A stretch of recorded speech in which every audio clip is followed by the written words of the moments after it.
अवनी के घर के ड्राइंग रूम में कुशल बेचैनी से सोफे के किनारे पर बैठा था। उसकी उंगलियां बार बार घड़ी की चेन से खेल रही थी, जैसे वो अपनी ही घबराहट को छुपाने की कोशिश कर रहा हो। तभी रिया वहां आकर उससे बोली, अवनी आपको अपने कमरे में बुला रही है।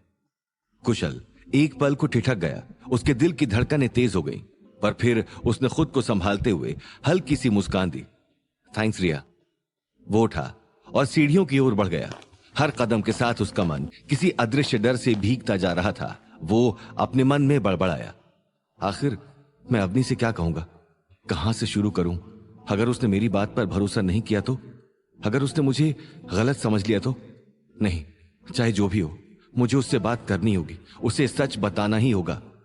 सीढ़ियों पर उसके कदमों की आहट गूंज रही थी। वो धीरे धीरे ऊपर पहुंचा और अवनी के कमरे के सामने आकर रुका। दरवाजा आधा खुला था। उसने धीरे से दरवाजे को धक्का दिया। अवनी सोफे पर बैठी थी, सीधी, दृढ़ और बिल्कुल शांत। उसकी आंखों में अब आंसू नहीं थे, बस एक ठंडी गंभीरता थी, मानो किसी सागर की गहराई में छुपा कोई तूफान हो। हेलो अवनी। कुशल की आवाज में झिझक थी, पर साथ ही एक उम्मीद भी। तभी अवनी ने उसकी ओर देखा और ठंडे लहजे में बोली, क्या हुआ कुशल? ऐसी कौन सी जरूरी बात करनी थी जो तुम सीधे यहाँ चले आए? कुशल एक पल को रुक गया। उसके होंठ हिले, मगर शब्द बाहर नहीं निकले। उसकी आंखों में बेचैनी थी और मन में हजारों अल्फाज। अवनी, मैं... लेकिन इससे पहले कि वो कुछ कह पाता, अवनी की आवाज कमरे की खामोशी को चीरती हुई गूंजी। वैसे मैं जानती हूँ तुम यहाँ क्या कहने आए हो। कुशल की सांस मानो रुक सी गई। तुम जानती हो? अवनी ने उसकी आंखों में सीधा देखा। उस नजर में एक अजीब सा संयम था, ना गुस्सा ना भावुकता, बस सच्चाई की धार। यही ना कि तुम मुझसे प्यार करते हो और इसीलिए अमेरिका से यहाँ इंडिया आए थे। ये शब्द कमरे में बिजली की तरह गूंजे और कुशल ऊपर से नीचे तक सिहर उठा। उसका चेहरा सफेद पड़ गया और आंखें चौड़ी हो गईं, जैसे किसी ने उसके अंदर छुपा राज खींचकर बाहर रख दिया हो। कुशल बस अवनी की आंखों में जमी उस आग को महसूस कर रहा था। उसके मन में घबराहट और डर फैल रहा था, जैसे कोई तूफान उसके अंदर उठने को तैयार हो। क्या हुआ? मैंने कुछ गलत कहा क्या? कुशल अवनी से नजरें चुराने लगा। शब्द उसके होठों पर थे, पर बाहर निकलने की हिम्मत नहीं थी। तभी अवनी की आंखों में एक आग तैर गई और वो सीरियस टोन में बोली, ओह, इसका मतलब मैं सही समझ रही थी। ये सब जो कुछ भी मेरे साथ हो रहा है उसके पीछे तुम ही हो। कुशल की सांसें तेज हो गईं। वो समझ ही नहीं पा रहा था कि अवनी क्या कहने की कोशिश कर रही थी। तभी अवनी सोफे से उठी और कुशल के पास आकर उसकी आंखों में देखते हुए गुस्से से बोली, मैंने तुमसे ऐसी उम्मीद नहीं की थी कुशल। मुझे लगा था कि तुम एक अच्छे इंसान हो। मैं तुम पर भरोसा करने लगी थी, पर तुमने मेरे भरोसे को तोड़ दिया। कुशल की आंखें बड़ी हो गईं और उसके मन में तूफान उठने लगा। उसे खुद पर भरोसा नहीं रह गया था और अवनी को समझाने की हर कोशिश जिसके लिए वो वहां आया था अब हवा में बिखर चुकी थी। अवनी की आंखों में सच्चाई की चमक थी और आक्रोश की आग भी जल रही थी। आज तक मैं उस रात के लिए खुद को जिम्मेदार मानती आ रही थी। मुझे लगा था कि उस रात उस होटल रूम में जो कुछ भी हुआ उसकी जिम्मेदार सिर्फ मैं ही थी। पर आज जाकर मुझे समझ में आया कि मैं तो सिर्फ मोहरा थी जिसकी आंखों पर पट्टी बंधी थी। असल में तो असली बाजी तुम खेल रहे थे। कुशल ये सुनकर पूरी तरह भौचक्का रह गया। उसके होंठ कांप रहे थे, उसकी हड्डियां ठंडी हो गईं और उसके मन में डर और अफसोस एक साथ उभर रहे थे। वो धीरे से बोला, नहीं अवनी, तुम मुझे गलत समझ रही हो। गलत तो मैं तुम्हें अब तक समझ रही थी, लेकिन आज मेरी आंखों पर बड़ा पर्दा हट चुका है। तुम्हारा असली चेहरा मुझे नजर आ गया है। ये सब तुमने पूरी प्लानिंग से किया, और वो भी इस तरह कि तुम्हारा नाम सामने ही ना आए। और मैं उस रात से आज तक यही सोचती आ रही थी कि सारी गलती मेरी है। यहाँ तक कि मैंने खुद को मारने की कोशिश भी की, क्योंकि मैं उस कलंक के साथ नहीं जीना चाहती थी जो मेरे पेट में पल रहा है। कुशल पूरी तरह से सकपका गया था। उसकी सांसें जैसे उलझ गई थी और उसका दिल तेजी से धड़क रहा था। वो अवनी को सच बताना चाहता था, लेकिन अवनी ने उसे बोलने ही नहीं दिया। मैंने अपने गौतम को धोखा दिया, पर वो मेरी किस्मत है। लेकिन आज मुझे एक अफसोस जरूर है कि मैंने जो कुछ भी किया उसमें मेरी सिर्फ छोटी सी ही गलती थी, और वो ये कि मैंने तुम पर विश्वास किया। मैं नहीं जानती थी कुशल कि तुम इतने गिरे हुए हो। कुशल अब अवनी के आरोप बर्दाश्त नहीं कर पा रहा था। उसके अंदर गुस्सा, डर और गिल्ट का तूफान उठ चुका था। वो थोड़ा कठोर होते हुए बोला, ऐसा कुछ नहीं अवनी, एक बार मेरी बात तो सुनो। क्या कहना चाहते हो तुम कुशल? यही ना कि मैं गौतम को छोड़कर तुम्हें अपना लूं? यही बात आज तुम्हारी मॉम भी मुझसे करने आई थी, लेकिन मैं तुमसे भी वही कहूंगी जो मैंने उनसे कहा था। मैं गौतम को नहीं छोड़ सकती, फिर चाहे तुम और तुम्हारी मॉम कुछ भी क्यों ना कर ले। बस करो अवनी, इससे पहले कि तुम कुछ और कहो मैं तुमसे अपनी बात कहकर रहूंगा। मगर अवनी उसकी एक भी बात सुनने को राजी नहीं थी। तुम यही कहना चाहते हो ना कि अगर मैंने तुमसे शादी नहीं की तो तुम मुझे इस बच्चे के नाम से बदनाम कर दोगे? मैं तुम्हारी और तुम्हारी मॉम की चाल अच्छी तरह समझ चुकी हूँ, इसलिए अब जो मैं कहूंगी वो तुम्हें सुनना होगा। तुमसे जो बन पड़े सो कर लो, पर मैं तुम्हारी या तुम्हारी मॉम की धमकियों से डरने वाली नहीं हूँ। कुशल अब गुस्से से भर चुका था, लेकिन उसका गुस्सा सिर्फ इस बात का था कि अवनी उसे कुछ बोलने ही नहीं दे रही थी। उसका चेहरा लाल हो चुका था और उसकी धड़कनें इतनी तेज हो गई थी कि वो तिल मिलाते हुए बोला, बिना सच जाने तुम मुझसे इस तरह बात नहीं कर सकती अवनी। बहुत बोल चुकी तुम, अब मैं बोलूंगा और तुम सुनोगी। कुशल अपनी बात पूरी कहने ही वाला था कि तभी अवनी के कमरे का दरवाजा अचानक खुला और अनिल अंदर दाखिल हुआ। उसकी मौजूदगी से कुशल के शब्द उसके मुंह में दबे रह गए। वो स्थिर होकर खड़ा था, जैसे उसका शरीर और दिमाग दोनों शून्य में खो गए हों। अवनी हक्की बक्की रह गई थी और उसकी आंखों में डर की झलक थी। उसका दिल तेजी से धड़क रहा था। वो डर रही थी कि कहीं अनिल ने उनकी पूरी बातचीत तो नहीं सुन ली। सब ठीक तो है ना? मैं कहीं गलत टाइम पर तो नहीं आ गया? ये सुनते ही अवनी के सीने से जैसे एक भारी पत्थर उतर गया। उसे तुरंत समझ में आ गया कि अनिल ने उनकी बातचीत नहीं सुनी थी। उसने झटपट खुद को संभाला, चेहरा नॉर्मल किया और आवाज को स्थिर करने की कोशिश की। नहीं पापा, वो मैं और कुशल ऑफिस की बात कर रहे थे। अनिल ने एक हल्की मुस्कान देते हुए कहा, ओह अच्छा, वैसे कुशल बेटा, मुझे तुमसे कुछ बात करनी थी। मैं तो तुम्हें कॉल ही करने वाला था, लेकिन जब सुना कि तुम यहीं आए हुए हो तो सोचा अब तो फेस टू फेस ही बात कर लूं। ये सुनकर अवनी की आंखों में एक पल के लिए हैरानी छा गई। उसे समझ नहीं आ रहा था कि आखिर अनिल को कुशल से ऐसी कौन सी बात करनी थी। वहीं दूसरी तरफ कुशल भी कुछ असमंजस में था। कौन सी बात अंकल? वो बेटा, मैं तुमसे अकेले में बात करना चाहता हूं, मैन टू मैन। उसकी आवाज में एक हल्की मुस्कान थी, मगर उसके लहजे में गहराई थी।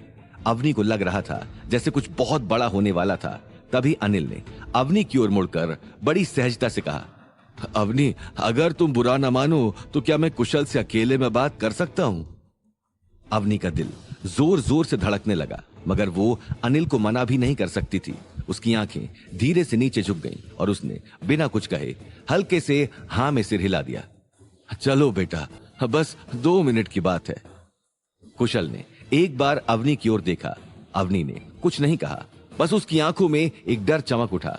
अनिल ने दरवाजा खोला, फिर वो और कुशल कमरे से बाहर चले गए। दरवाजा बंद होते ही अवनी वहीं खड़ी रह गई। उसके अंदर जैसे सैकड़ों विचार टकराने लगे। उसकी सांसें फिर से तेज हो गईं। उसे ऐसा महसूस हुआ जैसे कोई नया तूफान उसकी जिंदगी की ओर बढ़ रहा था। इधर एमजीएम के शानदार महल के स्टडी रूम में गौतम एक टेबल के सामने बैठा था। उसके सामने अविराज भी था, जिसका चेहरा उसकी जिम्मेदारियों और चिंता की झलक दिखा रहा था। कमरे की हर चीज एक गहन सोच की दास्तान बयां कर रही थी।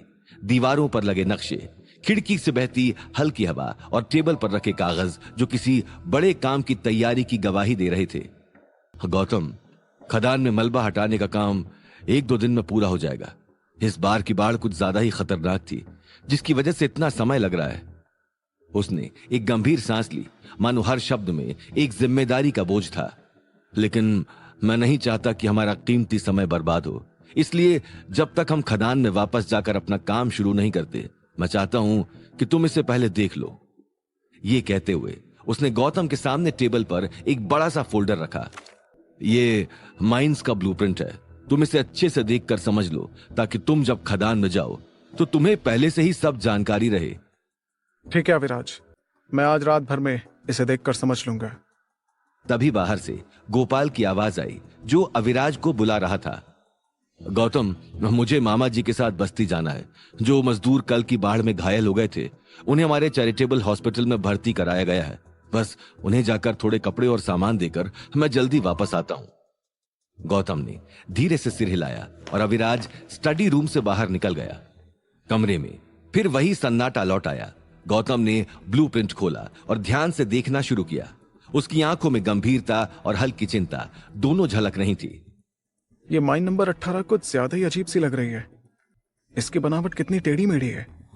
आखिर इस खदान में ऐसा क्या हो सकता है जिसकी वजह से यहां समस्या आ रही है। उसने ब्लूप्रिंट पढ़ते हुए धीरे से टेबल पर रखे अपने चाय के कप को उठाया। तभी अचानक उसका हाथ हल्का सा लड़खड़ाया और चाय का गर्म प्याला ब्लूप्रिंट पर गिर गया। अरे ये क्या हो गया? मुझे जल्दी से इसे साफ करना होगा, नहीं तो ब्लूप्रिंट खराब हो जाएगा। उसने अपने आसपास देखा। यहां तो कोई कपड़ा भी नहीं दिख रहा है जिससे मैं इसे साफ कर सकूं। क्या करूं मैं? तभी उसकी नजर स्टडी रूम के एक कोने में रखी शेल्फ पर पड़ी। वहां कुछ पुरानी किताबें और अखबार रखे हुए थे। मैं इसे अखबारों से साफ करता हूं। ये कहते हुए वो उठकर शेल्फ की ओर गया। उसने वहां से एक अखबार निकाला, लेकिन किताबों के नीचे से अखबार निकालते समय कुछ किताबें उसके ऊपर गिर गईं। ओह नो, आज सब कुछ इतना अजीब क्यों हो रहा है? पहले चाय साफ करता हूं, इसे बाद में संभाल लूंगा। वो उस अखबार से ब्लूप्रिंट पर गिरी चाय का निशान साफ करने लगा। उसके हाथों में हल्की हिचकिचाहट थी, पर उसने धीरे धीरे निशान मिटा दिया। फिर वो शेल्फ की ओर लौटकर जमीन पर पड़ी किताबों को उठाकर उन्हें वापस शेल्फ में रखने लगा। तभी उसकी नजर एक ऐसी चीज पर पड़ी जिसे देखकर उसकी आंखें चौंधिया गईं। उसके हाथ एक पुराना न्यूज़पेपर लगा था जिस पर लिखी हेडलाइन ने उसकी आंखें तुरंत चौकन्नी कर दी। वो हेडलाइन थी, घोस्ट ऑफ MGM कैसल। उस आर्टिकल में अविराज के उस पुराने महल की तस्वीर भी थी। फोटो में महल का खंडहर और उसका टूटा हुआ आंगन साफ दिख रहा था। गौतम उसे देखते ही बड़बड़ाया। ये तो वही खंडहर है, लेकिन इसमें ये क्या लिखा है? उसने सब कुछ छोड़ दिया और न्यूज़पेपर लेकर अपनी कुर्सी पर जाकर बैठ गया। उसकी सांसें तेज थीं, हाथों में थोड़ी हलचल और दिल में एक अजीब सी बेचैनी। उसने न्यूज़पेपर को टेबल पर रखा और पढ़ना शुरू किया। हर शब्द उसे और गहरी सोच में डुबोता जा रहा था। इसमें लिखा है कि उस महल के जलने के बाद वहां सब कुछ खत्म हो गया था, लेकिन हैरानी की बात यह है कि जब आग शांत हुई तो मधुलिका देवी की लाश किसी को नहीं मिली। गौतम की आंखों में क्यूरियोसिटी और कई सारे सवाल झलक रहे थे। ऐसा कैसे हो सकता है? चाहे आग कितनी भी तेज क्यों ना हो, अगर इतने बड़े महल में कोई जलकर मरा होगा तो वो पूरी तरह से तो राख नहीं बन सकता। उसने न्यूज़पेपर को आगे पढ़ा। उसकी आंखें और चौड़ी हो गईं। उसके होठों से खुद ब खुद बड़बड़ाहट निकल रही थी। ये क्या? इसमें तो लिखा है कि कुछ लोगों का मानना है कि उस महल में एक गुप्त रास्ता भी है, और ऐसा कहा जाता है कि वो रास्ता किसी तहखाने में जाकर खुलता है। लोग मानते हैं कि मधुलिका देवी की आत्मा उसी तहखाने में कैद है। गौतम के दिमाग में हजारों सवाल उठ रहे थे। हर सवाल उसके दिल और दिमाग में तूफान की तरह फैल रहा था। पर ये कैसे हो सकता है? अगर वहां कोई तहखाना है तो वो महल के किस हिस्से में छुपा होगा? और क्या ये सच में वही जगह है जहां कल रात मैंने छत पर वो परछाई देखी थी? उसने सोचते हुए न्यूज़पेपर को धीरे से टेबल पर रखा। उसके हाथ अभी भी हल्के कांप रहे थे। वो धीरे धीरे अपनी आंखों से पूरे रूम का जायजा ले रहा था। लेकिन आज मुझे महल में कुछ भी असामान्य नहीं मिला। कहीं ऐसा तो नहीं कि विराज भी उसी तहखाने में गया हो, और फिर आज वो जो पायल की आवाज मैंने सुनी, क्या ये सब उसी तहखाने से जुड़ा है? उसके दिमाग में सवालों की लड़ी लगातार चल रही थी, पर उसकी आंखों में एक अजीब सी चमक आ चुकी थी, जैसे किसी ने उसकी सोच और इरादों को एक नई दिशा दी हो। हाँ, हो सकता है उसी तहखाने में मुझे उन काबालियों से जुड़ा कोई रहस्य भी मिल जाए। मुझे आज रात किसी भी तरह उस पुराने महल में जाना होगा और उस तहखाने को खोज निकालना होगा, तभी मुझे मेरे सवालों के जवाब मिलेंगे। उसकी आंखों में दृढ़ता और साहस झलक रहे थे। उसने अपनी आगे की योजना पहले ही तय कर ली थी। उसे अब कोई रोक नहीं सकता था। क्या सच में उस पुराने महल में कोई तहखाना था? क्या गौतम उस तहखाने को ढूंढ पाएगा? आखिर अनिल को कुशल से क्या बात करनी थी? जैसलमेर की उस दोपहर में चलती तेज हवाएं कुछ ज्यादा ही ठंडी थीं। रेत के बवंडर हवा में हल्के हल्के तैर रहे थे। महल जैसे उस विला के अंदर भी उन हवाओं की सरसराहट महसूस की जा सकती थी। अनिल कुशल को अवनी के रूम से अपने साथ लेकर सीधा अपने रूम में आ गया था। कुशल के अंदर एक अनजानी बेचैनी उठ रही थी। वो नहीं जानता था कि आखिर अनिल को उससे ऐसी क्या बात करनी थी जो इतने गंभीर अंदाज में कही जाने वाली थी। कमरे में दाखिल होते ही अनिल ने दरवाजा बंद किया। कुछ पल तक वहां एक अजीब सी खामोशी रही। बस वहां दीवार पर लगी घड़ी की टिक टिक की आवाज गूंज रही थी। तभी कुशल ने थोड़ा हिचकिचाते हुए अनिल से पूछा, क्या हुआ अंकल? आप मुझसे कौन सी जरूरी बात करना चाहते थे, और वो भी अकेले में? उसकी आवाज में हिचकिचाहट थी, लेकिन आंखों में साफ दिख रहा था कि वो परेशान था।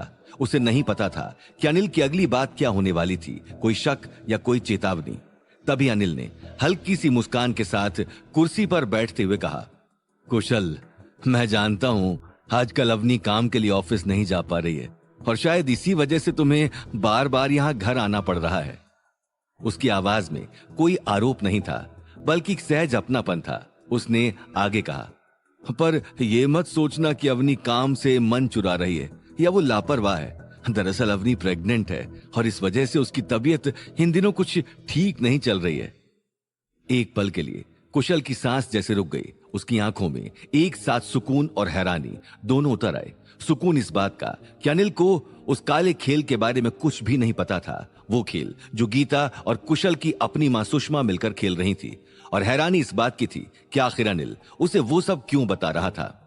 देखो बेटा, मैं तुम्हारी और अवनी के बिजनेस में दखल नहीं दूंगा, पर अवनी का पिता होने के नाते तुमसे बस एक छोटी सी रिक्वेस्ट है।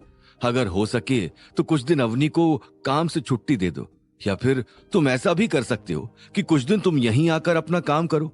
इससे तुम दोनों साथ रह सकोगे और अवनी को बार बार बाहर भी नहीं जाना पड़ेगा।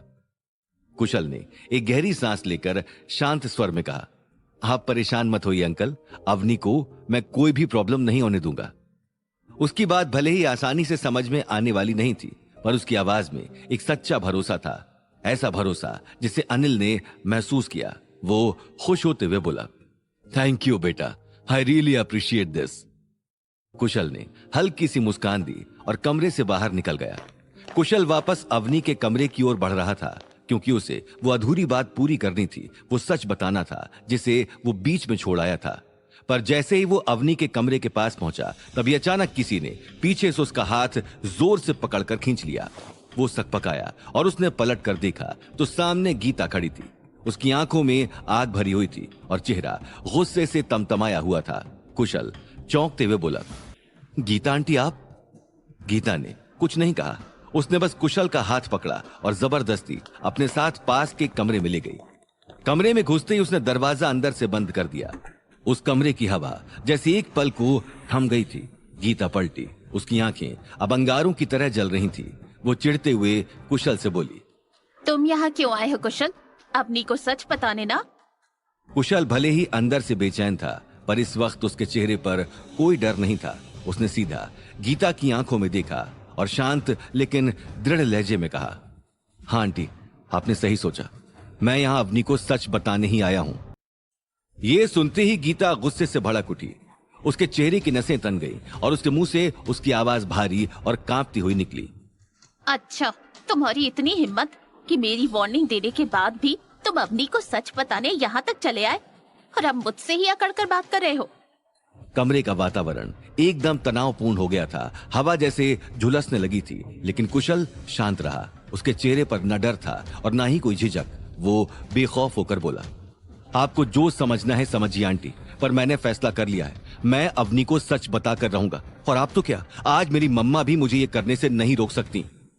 दोपहर की धूप धीरे धीरे ढलने लगी थी, पर कमरे में पनपी खामोशी ने जैसे किसी तूफान की आग पहले ही भड़का दी थी। कुशल की आंखों में जो दृढ़ता थी वो किसी मामूली इरादे की नहीं थी। उसका चेहरा कसकर बंद था, आवाज में एक ठहराव था, और मन में जमा हुआ विश्वास किसी हथियार की तरह लग रहा था। गीता ने उसे उसकी आंखों से ही पढ़ लिया था। उसी एक नजर में उसे एहसास हो गया था कि वो लड़का उसके सामने नहीं झुकेगा, बल्कि वो सच बोलकर ही रहेगा। वो दोबारा से कुशल पर हावी होने का इरादा लिए बोली, एक बात कान खोलकर सुन लो कुशल, अगर तुमने अवनी को सच बताया तो मैं भी उससे बता दूंगी कि तुम उससे प्यार करते हो, और तुम यहाँ इंडिया सिर्फ एक मकसद से आए थे, अवनी और गौतम के रिश्ते को तोड़कर अवनी को अपना बनाने के लिए। वो डराने धमकाने की रणनीति थी, पहले की तरह गीता की वही चाल, पर कुशल की आंखों में ना तो डर था और ना ही झिझक। उसके होठों पर मामूली सा तंज उभर आया, जैसे वो उस चुनौती को स्वीकार कर रहा हो। आप मुझे ब्लैकमेल करना चाहती हैं आंटी? आपको लगता है कि मैं इस बात से डरकर अवनी से सच नहीं कहूंगा? तो मैं बता दूं कि आप गलत हैं। कुशल की आवाज में ठहराव था, पर शब्दों के पीछे एक ठोस योजना भी झलक रही थी। गीता का मन थोड़ा डगमगाया। उसने महसूस किया कि उसका दबाव कुशल पर असर नहीं कर रहा था। कुशल ने आगे कहा, जो बात आप अवनी को बताने के लिए कह रही हैं, वैसा तो अवनी पहले ही मेरे बारे में सोच रही है। तो अगर आप भी वही बात कह देंगी तो कुछ खास फर्क नहीं पड़ेगा। पर हाँ, अगर मैंने अवनी को सच बता दिया कि उसकी खुद की मां ने उसके साथ इतना बड़ा धोखा किया है, तो जरा सोचिए उस बात का आपके और अवनी के रिश्ते पर क्या असर पड़ेगा। ये कहकर कुशल ने जानबूझकर उस जख्म को छुआ था जिस पर गीता ने सब कुछ टिका रखा था। गीता एक पल को ठिठक गई। उसके अंदर का रौनकदार कवच एक पल के लिए फट सा गया था। कुशल की बात ने उसकी हिफाजत के सबसे कमजोर हिस्से को भेद दिया था। इसलिए आप मुझे ब्लैकमेल करने की कोशिश मत कीजिए। रही बात सच की, तो मैं अवनी को अभी और इसी वक्त वो सच बताने जा रहा हूं और आप कुछ नहीं कर पाएंगी। इतना कहते हुए कुशल ने दरवाजे की ओर कदम बढ़ाए ही थे कि गीता की तीखी खनकती हुई आवाज ने उसे रोका। तुम ऐसा कुछ नहीं करोगे कुशल, नहीं तो मैं तुम्हें मोलेस्टेशन के केस में फंसवा दूंगी। वो शब्द जैसे कमरे की हवा को पूरी तरह बदल गए। कुशल का हाथ अचानक दरवाजे के हैंडल पर जम गया और उसके कदम ठिठक गए। गीता की आंखों में आग थी, लेकिन वो कोई मामूली गुस्सा नहीं था। ये वही ठंडी, दूर तक सोच समझकर चली गई चाल थी जिसे उसने कई बार अंजाम दिया था। हाँ, तुमने ठीक सुना कुशल। अगर तुमने अवनी से एक शब्द भी कहा तो मैं कोर्ट में ये साबित कर दूंगी कि उस रात तुमने उस होटल रूम में अवनी के नशे में होने का फायदा उठाया। और मुझे ये केस कैसे गढ़ना है, ये मैं अच्छी तरह जानती हूँ। जैसे जैसे गीता के शब्द कमरे में गूंजे, कुशल के होंठ सूखने लगे और उसके चेहरे का रंग उड़ने लगा। उसका दिमाग एक तरफ गुस्से से उबल रहा था, दूसरी तरफ डर से भी। पर सबसे ज्यादा जो उभर कर आया वो थी हैरानी कि कोई माँ इस कदर पत्थर दिल हो सकती थी कि अपनी ही बेटी की रक्षा की आड़ में झूठ रच दे। नहीं, ये झूठ है, आप ऐसा नहीं कर सकती। पर गीता ने उसका डर पढ़ लिया और ठहाका सा लगाया। लेकिन वो ठहाका मुस्कान के अंदर सुई की नोक थी। उसकी आवाज में अब वो ठंडक थी जो उसकी चालों का हिस्सा बन चुकी थी। मैं ऐसा कर सकती हूँ कुशल। मुझे झूठ को सच साबित करना अच्छे से आता है और ये बात तुम भी अच्छे से जानते हो। कमरे की दीवारें जैसे कसकर गूंजने लगी। कुशल का मन टूटने सा लगा। उस पर गीता के शब्दों का दबाव इतना भारी था कि उसके दोनों कंधे झुकने लगे। उसके अंदर की हिम्मत धीरे धीरे पिघलने लगी थी, क्योंकि उसे मालूम था कि गीता के पास सच को झुठलाने और झूठ को सच बनाने की ताकत और समझ दोनों थे। अब तुम इसे ब्लैकमेल समझो तो ब्लैकमेल ही सही, पर अगर तुम नहीं चाहते कि ये सब हो तो तुम्हें अवनी से सच छिपाना होगा। कुशल के अंदर जज्बातों और डर का द्वंद्व और तीखा हो गया। उसकी सांसें उखड़ रही थी, उसकी उंगलियां कांप रही थी। उसने झूठ से सच के बीच किसी रास्ते की तलाश की, पर कमरे में मौजूद हर चीज जैसे उसकी हिम्मत चूस रही थी। कुछ सेकंड्स के बाद जब उसने अंदर से उठता हुआ साहस महसूस किया तो कुछ बोलना चाहा, पर शब्द उसके मुंह में ऐसे अटके जैसे कोई भारी ताला उस पर जड़ा हुआ हो, और उसने कुछ नहीं कहा। गीता ने उसकी खामोशी को जीत की तरह देखा। उसकी आंखों में वही शैतानी मुस्कान सूख कर रह गई, ठंडी, शांत और डोमिनेटिंग मुस्कान। अभी तुम यहाँ से चले जाओ कुशल, तुम्हारी भलाई इसी में है। और याद रखना, आगे से जो मैं कहूंगी तुम्हें वैसा ही करना होगा, नहीं तो तुम जानते हो कि मैं क्या कर सकती हूँ। कुशल ने सिर झुकाया। उसकी आंखों में आभार और डर दोनों का मिला जुला भाव था। वो एक शब्द भी नहीं बोल पाया। बिना शोर शराबे के उसने कमरे का दरवाजा खोला और बाहर निकलकर विला से बाहर चला गया। उसके कदम भारी थे और मन टूटा हुआ था। वो सच जिसे वो कहने आया था अभी भी उसके अंदर जल रहा था। वहीं उसके जाने के बाद भी कमरे के अंदर गीता खड़ी रही, चेहरे पर वही शैतानी मुस्कान, आंखों में वही कायरता की चमक, लेकिन अंदर से संतोष की एक ठंडी लहर लिए। वो मन ही मन मुस्कुरा रही थी, मानो उसने किसी खेले गए बड़े दाव में जीत हासिल कर ली हो। एमजीएम की शाम अब धीरे धीरे ढल रही थी। सूरज की आखिरी किरणें महल की ऊंची दीवारों पर सुनहरी चमक बिखेर रही थी। हवाओं में ठंडक उतर चुकी थी, पर महल के अंदर का माहौल अब भी बेचैनी से भरा था। अविराज और गोपाल अब तक हॉस्पिटल से वापस नहीं लौटे थे। महल में मौजूद गौतम अपने कमरे में खड़ा खिड़की से दूर आसमान में डूबते सूरज को देख रहा था, लेकिन उसका मन वहां नहीं था। उसकी आंखों में बस वही पुराना महल घूम रहा था, वही अंधेरा, वही रहस्य और वो उस पायल की आवाज। क्या सच में उस पुराने महल में कोई तहखाना है? लेकिन वो आखिर हो कहां सकता है? उसने धीरे से कहा और फिर खुद की सोच में डूब गया। आज सुबह मैंने उस पूरे महल का दौरा किया था, लेकिन मुझे एक भी ऐसी जगह नहीं दिखी जहां से तहखाने में जाने का रास्ता हो। तो क्या अखबार में छपी वो न्यूज झूठी थी? वो कुर्सी पर बैठा और अपने माथे पर हाथ रखकर गहराई से सोचने लगा। लेकिन ना जाने क्यों मुझे लगता है कि वो खबर गलत नहीं थी। कल रात विराज का उस महल में जाना, लेकिन आज जब मैं वहां गया तो उसकी मौजूदगी का एक भी सबूत ना मिलना, और वो पायल की आवाज जो ना जाने कहां से आ रही थी। क्या ये सब उस तहखाने की मौजूदगी का ही सबूत नहीं? कमरे की दीवारों पर टंगी पेंटिंग्स की परछाइयां गौतम के चेहरे पर पड़ रही थी। उसके अंदर एक बेचैन जिज्ञासा मचल रही थी। मुझे वहां वापस जाना होगा किसी भी हाल में, पर मैं वहां जाऊं कैसे? जब से मैं यहां आया हूं तब से कई बार ऐसे ही बिना बताए इधर उधर निकल चुका हूं। अगर अब किसी को शक हो गया तो, अविराज या उसके परिवार वालों को अगर कुछ पता चल गया तो सब खत्म हो जाएगा। वो बेचैनी से उठकर कमरे में इधर उधर टहलने लगा। उसकी चाल में घबराहट थी और चेहरा सोच में डूबा हुआ था। तभी नीचे से किसी की तेज आवाज सुनाई दी। इतने सारे ड्राइवर्स हैं इस घर में, लेकिन मेरे काम के लिए एक भी नहीं रहता। समझ में नहीं आता कि मैं इनकी सैलरी देता हूं या विराज। गौतम रुका और कमरे से बाहर लॉबी में आकर उसने नीचे झांका। लिविंग रूम में गजराज सिंघानिया खड़ा अपने स्टाफ पर गुस्से से बरस रहा था। क्या जरूरत थी विराज को इतनी सारी गाड़ियों में सामान भरकर हॉस्पिटल ले जाने की? गाड़ियां ले गया तो ले गया, पर सारे ड्राइवर्स को भी साथ ले गया। अब मुझे डॉक्टर जॉन को हमारे क्लब ले जाना है। क्या अच्छा लगेगा कि मैं खुद गाड़ी चलाऊं या डॉक्टर जॉन जो मेरे मेहमान हैं उनसे गाड़ी चलवाऊं? गौतम के चेहरे पर अचानक एक हल्की सी मुस्कान आई। उसके दिमाग में कोई प्लान बन चुका था। यही सही मौका है मेरे उस पुराने महल में जाने का। वो अपने मन में बड़बड़ाया और तुरंत नीचे उतर आया। मिस्टर सिंघानिया, अगर आपको ऐतराज ना हो तो क्या मैं आपको और डॉक्टर जॉन को क्लब छोड़ाऊं? गजराज की गंभीर नजरों ने उसे ऊपर से नीचे तक देखा, लेकिन कुछ बोला नहीं। तभी गौतम ने दोबारा कहा, आप यही सोच रहे हैं ना कि आखिर मैं भी तो आपका मेहमान हूं, तो भला आप मुझे ड्राइवर बनाकर अपने साथ कैसे ले जा सकते हैं? पर मैं आपको बता दूं कि मैं सिर्फ आपका मेहमान नहीं बल्कि आपके बेटे अविराज का दोस्त भी हूं, और आप मेरे लिए पिता समान हैं। तो क्या एक बेटा अपने पिता के लिए इतना भी नहीं कर सकता? पिता और बेटे जैसे शब्द सुनकर गजराज का चेहरा थोड़ा बिगड़ गया। वो कुछ कहने ही वाला था कि तभी जॉन बोल पड़ा। मिस्टर सिंघानिया, मुझे लगता है ये यंग मैन बिल्कुल ठीक कह रहा है। जरा इसका आउटफिट तो देखिए, बिल्कुल किसी ड्राइवर जैसा है। आई थिंक हमें इसे अपने साथ ले जाना चाहिए। जॉन के शब्दों में एक ठहराव था, लेकिन तानों की धार बरकरार थी। गौतम जानता था कि जॉन उसे नीचा दिखाने का कोई मौका नहीं छोड़ना चाहता था। जॉन की बात सुनकर गजराज ने हामी भर दी।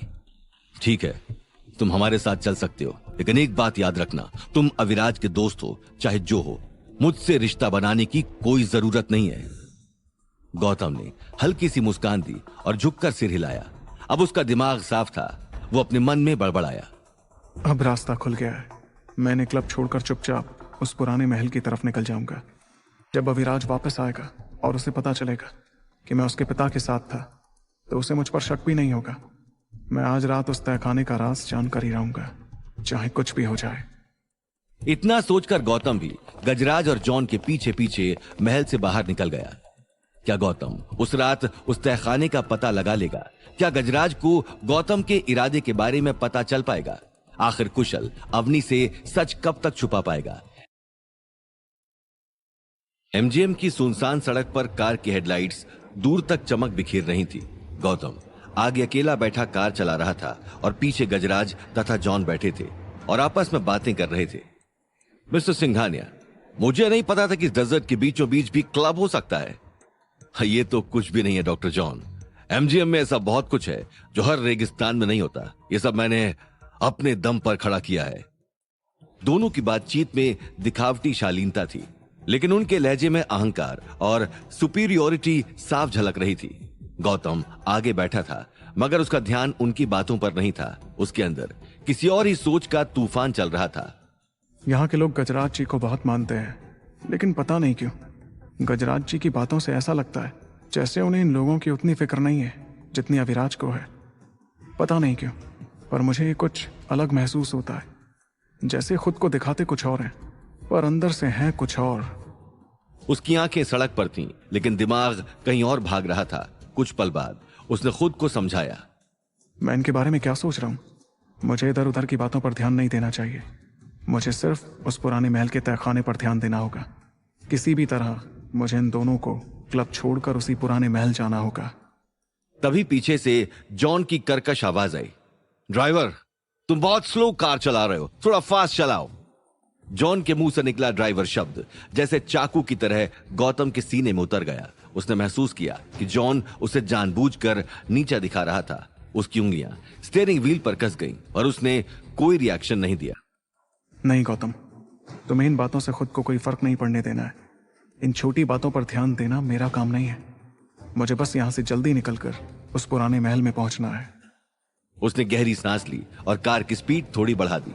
इंजन की गड़गड़ाहट अब और तेज हो गई। रेत के कण गाड़ी के शीशे से टकराने लगे। कुछ देर बाद कार रेगिस्तान के बीचों बीच बने एक शानदार क्लब के सामने जाकर रुकी। गौतम की आंखें उस जगह को देखकर फैल गईं। सोने जैसी दीवारें, कांच के दरवाजे, ऊंचे पिलर्स, मानो रेगिस्तान के बीच कोई आलीशान महल खड़ा हो। उसे यकीन नहीं हो रहा था कि इतने वीराने में इतनी शान कैसे मुमकिन थी। कार रुक गई, लेकिन गौतम सीट पर शांत बैठा रहा।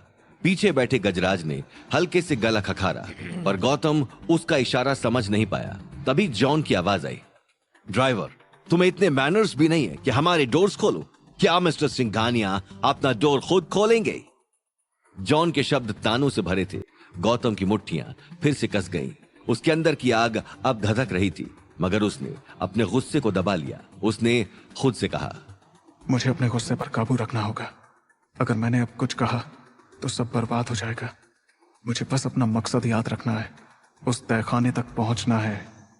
गौतम कार से उतरा और जाकर गजराज की तरफ का दरवाजा खोला, मगर गजराज वहीं बैठा रहा। उसने बिना उसकी तरफ देखे गंभीर स्वर में कहा, डॉक्टर जॉन हमारे स्पेशल गेस्ट हैं। बिना उनके नीचे उतरे मैं कैसे उतर सकता हूं? गौतम को गजराज का रवैया बुरा लगा, पर उसने कुछ नहीं कहा। वो घूमकर जॉन की तरफ गया और उसका दरवाजा खोला। जॉन ने अपने घमंडी तेवर के साथ नीचे कदम रखा और उसके पीछे गजराज भी उतर आया। दोनों अब क्लब के एंट्रेंस की ओर बढ़ रहे थे। बाहर खड़े गार्ड्स और बाउंसर्स ने झुककर गजराज का स्वागत किया। यह देखकर साफ था कि उस जगह का असली मालिक कौन था।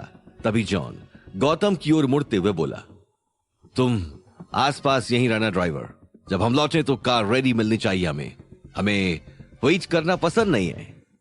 गौतम की आंखों में एक झलक गुस्से की चमकी, पर उसने कुछ नहीं कहा। उसने बस अपने होंठ भींचे और धीरे से सिर झुका लिया। जॉन और गजराज अब क्लब के अंदर जा चुके थे। गौतम उन्हें जाते हुए देखता रहा। उसके अंदर एक ही विचार गूंज रहा था, अब या कभी नहीं। उसने धीरे से खुद से कहा, बस अब देर नहीं करनी चाहिए। अब मुझे इसी वक्त उस पुराने महल के लिए निकलना होगा। उसने कार की ओर कदम बढ़ाया ही था कि अचानक पीछे से किसी की तेज आवाज आई, गौतम। वो आवाज सुनते ही गौतम का दिल एक पल के लिए रुक सा गया। हवा ठहर गई, रेत थम गई और सन्नाटा इतना गहरा हो गया कि उसे अपनी ही धड़कनों की आवाज सुनाई देने लगी। वो जानी पहचानी आवाज जिसने उसके सीने में एक हलचल मचा दी। उसके शरीर में एक ठंडक सी दौड़ गई, जैसे अचानक किसी ने पीछे से उसकी रीढ़ पर बर्फ का टुकड़ा रख दिया हो। गौतम धीरे धीरे पीछे मुड़ा और जैसे ही उसने पीछे देखा, उसका दिल एक पल को थम गया। गौतम कुछ पल तक उसे बस देखता रह गया। उसकी आंखों में एक मिश्रण था, हैरानी, संकोच और सवालों का। क्या बात है गौतम, तुमसे मिलकर वाकई बहुत अच्छा लगा। मुझे पता तो था कि तुम मिस्टर अविराज सिंघानिया के साथ यहां आए हो, लेकिन मैंने कभी नहीं सोचा था कि तुम इस क्लब में मिलोगे। कैसे हो तुम? गौतम के मन में कई बातें एक साथ उठी। शेख साहब यहां क्या कर रहे हैं? अगर मैं उनसे बातें करने लगा तो उस पुराने महल तक कैसे पहुंच पाऊंगा? मुझे देर नहीं करनी चाहिए। वो एक फॉर्मल मुस्कान के साथ बोला, आप हेलो शेख साहब। वो दरअसल मैं यहाँ विराज के फादर मिस्टर गजराज सिंघानिया के साथ आया था। उनके घर पर एक भी ड्राइवर मौजूद नहीं था, तो मैं उनके गेस्ट और उन्हें यहाँ ड्रॉप करने आया था। गौतम ने जितना संभव था उतने साधारण लहजे में बात कही, लेकिन यूसुफ के चेहरे के भाव अचानक बदल गए। क्या मिस्टर सिंघानिया के घर कौन से ड्राइवर्स की कमी है जो वो तुम्हें लेकर आए? शायद उन्हें तुम्हारी काबिलियत के बारे में पता नहीं है।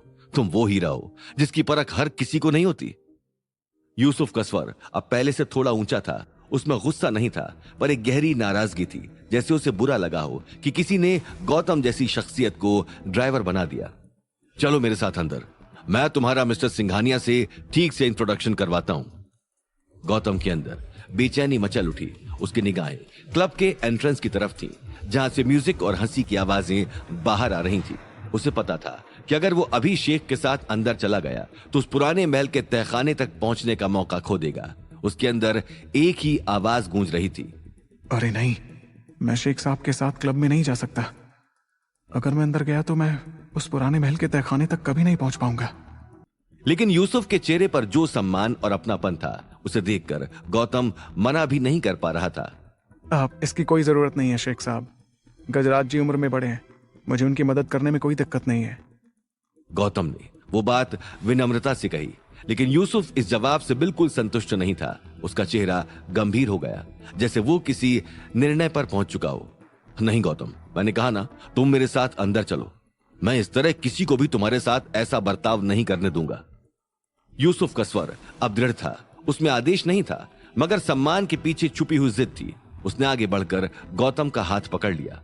गौतम उस पल यूसुफ का हाथ झटककर उसकी बेइज्जती नहीं करना चाहता था, इसलिए वो बेमन से हल्के कदम रखते हुए उसके साथ चल पड़ा। क्लब के अंदर से आती तेज बेस म्यूजिक वाली आवाजें अब साफ सुनाई देने लगी। हर बीट के साथ गौतम का दिल और जोर से धड़कने लगा। उसकी आंखें बार बार गेट के उस पार देख रही थी, जहां से गजराज और जॉन कुछ देर पहले अंदर गए थे। उसने सोचा, नहीं यार, यही तो मैं नहीं चाहता था। मुझे शेख साहब के साथ अंदर नहीं जाना चाहिए। उसके अंदर बेचैनी का समंदर मचल रहा था, पर बाहर से उसके चेहरे पर शांति थी। उसने एक गहरी सांस ली और मन में सोचा, अब मैं इतने कम समय में उस पुराने महल तक कैसे पहुंचूंगा? लेकिन मैं शेख साहब को मना करके उनका अपमान भी तो नहीं कर सकता। क्या करूं? यूसुफ उसके साथ आगे बढ़ता गया और क्लब का भारी मेन डोर खुला। अंदर से रोशनी का एक झोंका बाहर फैला, जिसमें दोनों की परछाइयां रेत पर लंबी खिंच गईं। गौतम की आखिरी नजर एक बार फिर उस रेगिस्तानी दिशा की ओर गई, जहां कहीं दूर वो पुराना महल खड़ा था, अंधेरे में डूबा, लेकिन अपनी रहस्यमयी चुप्पी में कुछ कहता हुआ। गौतम ने अपने मन में फैसला किया, मैं अंदर जल्दी से सब कुछ निपटाकर चुपके से यहां से निकल जाऊंगा। उस क्लब में दुबई के बड़े बड़े बिजनेसमैन और प्रभावशाली लोग भी मौजूद थे। कुछ लोग आपस में बातें कर रहे थे, तो कुछ ग्रुप्स में हंसते मुस्कुराते नजर आ रहे थे। गजराज अपने खास मेहमान जॉन को एक एक शख्स से मिलवा रहा था, हाथ मिला रहा था और हल्की बातचीत कर रहा था। तभी गजराज की नजर यूसुफ शेख की तरफ पड़ी। उसके चेहरे पर अचानक खुशी की झलक आई। हो हेलो मिस्टर यूसुफ, तुम्हें यहां देखकर अच्छा लगा। यूसुफ ने गजराज को एक हल्की मुस्कान के साथ जवाब दिया, हेलो मिस्टर सिंघानिया, हमेशा की तरह क्या शानदार महफिल है। लेकिन तभी गजराज की नजर यूसुफ के पीछे खड़े गौतम पर पड़ी और उसके चेहरे की मुस्कान अचानक थम गई। तुम अंदर कैसे आए? हमने तुम्हें कार के पास रहने को कहा था ना। वहां मौजूद सभी लोग गौतम की ओर हैरानी से देखने लगे। उसकी सांस एक पल के लिए थम गई। तभी जॉन ने आगे बढ़कर गौतम को सबके सामने नीचा दिखाते हुए कहा, शायद तुम्हें पता नहीं है कि मिस्टर सिंघानिया के क्लब के अंदर ड्राइवर्स को आने की परमिशन नहीं है, तो वापस जाओ और कार को गार्ड करो। गौतम ने कोई जवाब नहीं दिया। उसकी आंखों में हल्की बेचैनी झलक रही थी, पर बाहर उसने स्थिर भाव बनाए रखा। तभी यूसुफ शेख ने अपनी शालीन पर दृढ़ आवाज में गजराज से कहा, मिस्टर सिंघानिया, शायद आपने गौतम को गलत समझ लिया है। ये कोई ड्राइवर नहीं है, बल्कि एक मेडिकल जीनियस और एक बहादुर इंसान है। गजराज ने यूसुफ को गौतम के पक्ष में बोलते हुए देखा तो थोड़ा हैरान हो गया। उसके चेहरे पर सवाल और हल्के आश्चर्य की झलक थी। तभी यूसुफ ने वहां मौजूद सभी बड़े लोगों के सामने गौतम का परिचय देते हुए कहा, जेंटलमैन, कुछ दिन पहले जो अननोन वायरस का खतरा आया था, उसे मिस्टर गौतम ने ही ढूंढ कर खत्म किया था। अगर वो ना होते तो आज आधी दुनिया उस वायरस के कहर से परेशान होती। ये मेरे ही नहीं, बल्कि हम सब के स्पेशल गेस्ट हैं। दिखने में थोड़े सिंपल जरूर हैं, मगर हैं असल में ओवर द टॉप। वहां मौजूद सभी लोग यूसुफ की बात सुनकर गौतम को अच्छी नजर से देखने लगे। कुछ लोग सिर झुकाकर इज्जत दे रहे थे, कुछ मुस्कुरा रहे थे और कुछ सीधे हाथ मिलाने के लिए आगे बढ़ रहे थे। लेकिन गौतम के अंदर बेचैनी का तूफान मचल रहा था। उसकी नजरें बार बार क्लब के एग्जिट की तरफ जा रही थी और वो अपने मन में बड़बड़ा रहा था। जितनी जल्दी ये सब खत्म हो उतना बेहतर, ताकि मैं अपने मकसद को पूरा करने के लिए यहां से निकल सकूं। वहीं वहां मौजूद लोग उसे अकेला नहीं छोड़ रहे थे। वे उसकी उपलब्धियों के बारे में पूछ रहे थे, उसके काम की तारीफ कर रहे थे। गौतम ने बस हल्की मुस्कान देकर जवाब दिया, पर अंदर ही अंदर वो बेचैन था। गजराज और जॉन गौतम को मिल रही वो इज्जत देख रहे थे। उनके चेहरे पर हल्की जलन थी, पर यूसुफ की वजह से वो कुछ कहने की हिम्मत नहीं कर पा रहे थे। तभी गौतम ने धीरे से यूसुफ से कहा, शेख साहब, अब मुझे बाहर जाना होगा। मैं यहाँ सिर्फ मिस्टर सिंघानिया और डॉक्टर जॉन को ड्रॉप करने आया था। लेकिन यूसुफ ने गौतम का हाथ पकड़कर उसे रोका और मुस्कुराते हुए कहा, ऐसी भी कौन सी जल्दी है गौतम? तुम सिर्फ मिस्टर सिंघानिया के ही नहीं बल्कि हमारे मुल्क के भी गेस्ट हो, और आज इस शानदार पार्टी में तुम्हारा होना हमारे लिए खुशकिस्मती की बात है। तुम्हें भी यहीं रुकना होगा। क्यों मिस्टर सिंघानिया, मैंने सही कहा ना? गजराज ने शांत चेहरे से हल्का सिर हिलाया, जैसे किसी दबाव में हामी भर रहा हो। लेकिन गौतम के अंदर एक तूफान उठ खड़ा हुआ। उसके मन में बार बार आवाज गूंज रही थी, अरे नहीं, यही तो मैं नहीं चाहता था। अब मैं क्या करूं? कैसे इस जगह से निकलूं? अगर मैंने ज्यादा जिद की तो यूसुफ शेख और गजराज जी को मुझ पर शक हो जाएगा। आखिर मैं करूं तो क्या करूं? क्लब के अंदर पार्टी जोरों शोरों से चल रही थी। वहां मौजूद सभी बड़े बड़े गेस्ट कहीं कसीनो का मजा ले रहे थे तो कहीं बड़े बड़े पॉलिटिकल मुद्दों पर बात कर रहे थे। पर गौतम वहां फंसा हुआ महसूस कर रहा था। वो अपने मन में बड़बड़ाया, कि मैं कहां फंस गया हूं? इस वक्त मुझे उस पुराने महल में होना चाहिए था, ताकि मैं वहां छुपा तहखाना ढूंढ सकूं और उस राज तक पहुंच सकूं जो आज भी वहीं दफन है। लेकिन शेख साहब की वजह से मुझे इस अजीब सी पार्टी का हिस्सा बनना पड़ रहा है। उसने अपने चारों ओर देखा। वहां काफी बड़े बड़े और इंटेलेक्चुअल लोग मौजूद थे। सब अपनी अपनी बातों में व्यस्त थे। वो दोबारा अपने मन में बड़बड़ाया, नहीं, अब मैं यहां और नहीं रुक सकता। वक्त बीत रहा है। मुझे हर हाल में उस तहखाने को ढूंढने उस महल में जाना ही होगा। जब उसने देखा कि यूसुफ शेख और बाकी सभी अपनी अपनी बातों में व्यस्त हो गए तो वो सभी की नजरों से बचते हुए वहां से छुपकर बाहर जाने लगा। पर तभी डॉक्टर जॉन उसके सामने आ खड़ा हुआ। गौतम अचानक रुक गया। कहां जा रहे यंग मैन? क्या तुम्हें ये शानदार क्लब पसंद नहीं आया? गौतम सीरियस टोन में बहाना बनाते हुए बोला, ऐसी बात नहीं है। एक्चुअली मुझे थोड़ी ताजी हवा चाहिए और यहाँ की हवा थोड़ी भारी है। डॉक्टर जॉन उसके कंधे पर हाथ रखते हुए पैनी निगाहों से बोला, आई थिंक तुम बोर हो रहे हो यंग मैन। आफ्टर ऑल तुम्हें ऐसी पार्टीज और कॉस्टली क्लब्स की आदत ही कहां होगी। But I know how to entertain you. Let's have a game in the casino. Gautam ने उसकी आंखों में देखते हुए कहा, सॉरी डॉक्टर जॉन, पर मुझे इसका कोई शौक नहीं है। डॉक्टर जॉन थोड़ी भारी मुस्कान के साथ बोला, नो यंग मैन, अब तो तुम्हें मेरे साथ कैसीनो में अपना लक टेस्ट करना ही पड़ेगा। अगले ही पल डॉक्टर जॉन ने सबके सामने अनाउंसमेंट कर दी, जेंटलमैन, ये यंग मैन मेरे साथ कैसीनो में अपना लक आजमाएगा। ये सुनकर सभी गेस्ट एक्साइटेड हो गए, पर गौतम अंदर ही अंदर और बेचैन हो गया और अपने मन में बड़बड़ाया, ये सही नहीं है। अब मैं इस जगह से कैसे बाहर निकलूं? लगता है कि आज रात में अपने मकसद में कामयाब नहीं हो पाऊंगा। आखिर अब गौतम क्या करेगा? क्या वो उस रात उस पुराने महल के तहखाने तक पहुंच पाएगा? जॉन कैसीनो के बहाने क्या करने वाला था? क्लब के अंदर अब शोरगुल और रोशनी दोनों अपने चरम पर थे। कैसीनो की मशीन्स की चमक में विस्की के ग्लासेस झिलमिला रहे थे और क्राउड किसी नई सनसनी की तलाश में था। वहीं डॉक्टर जॉन ने अपनी बात जारी रखी, आज की शाम को और इंटरेस्टिंग बनाते हैं, देखते हैं किसका लक साथ देता है। सबकी नजरें गौतम पर टिक गईं। कुछ मुस्कुराए, कुछ फुसफुसाए। तभी डॉक्टर जॉन गौतम से बोला, so young man, let's play a game, shall we? माफ कीजिएगा डॉक्टर जॉन, मैं किसी गेम में दिलचस्पी नहीं रखता। मैं यहाँ किसी चैलेंज के लिए नहीं आया हूँ। क्राउड में फुसफुसाहट की हल्की लहर दौड़ गई। हो कम ऑन, डर गए क्या? या फिर वजह कुछ और है? डर? मैंने जिंदगी में ऐसे ऐसे हालात देखे हैं डॉक्टर जॉन, जहां लोगों के पास ना टेबल थी ना कार्ड्स, बस जिंदा रहने की बाजी थी। ऐसे में कैसीनो मेरे लिए कोई जंग नहीं है। क्राउड एकदम शांत हो गया, लेकिन डॉक्टर जॉन मुस्कुराता रहा, जैसे उसे किसी खेल का मजा आ रहा हो। Oh, really? तो फिर ये मान ले कि तुम खेल नहीं सकते क्योंकि तुम्हारे पास मनी नहीं है। टिपिकल इंडियंस, हमेशा गरीब, हमेशा डरपोक। इसी वजह से तो सेंचुरीज तक तुम लोग रूल हुए, और अब भी वही माइंडसेट है। हॉल में कुछ लोग हंस पड़े, पर गौतम की मुट्ठियां भिज गईं। पैसे? तुम सोचते हो इंसान की कीमत उसके पैसे से तय होती है? जॉन, शायद तुम्हें नहीं पता, कुछ लोग सिक्कों से नहीं, अपने नेचर से अमीर होते हैं, और कुछ ऐसे भी होते हैं जिनके पास सब कुछ होते हुए भी वो अंदर से दिवालिया रहते हैं। Oh, philosophical now. Interesting. But philosophy cards नहीं जीतती मिस्टर गौतम। सही कहा, फिलॉसफी नहीं जीतती, लेकिन इज्जत जीतती है। और आज अगर मैं चुप रहा तो सिर्फ मैं नहीं हारूंगा, मेरा देश भी हारेगा। वहां खड़े गजराज और कुछ और इंडियंस इस बात पर भी चुप रहे। उनकी हंसी अब भी जॉन की तरफ थी, गौतम की तरफ नहीं। वहीं यूसुफ शेख दूर से वो सब देख रहा था, और उसकी आंखों में नाराजगी साफ दिख रही थी।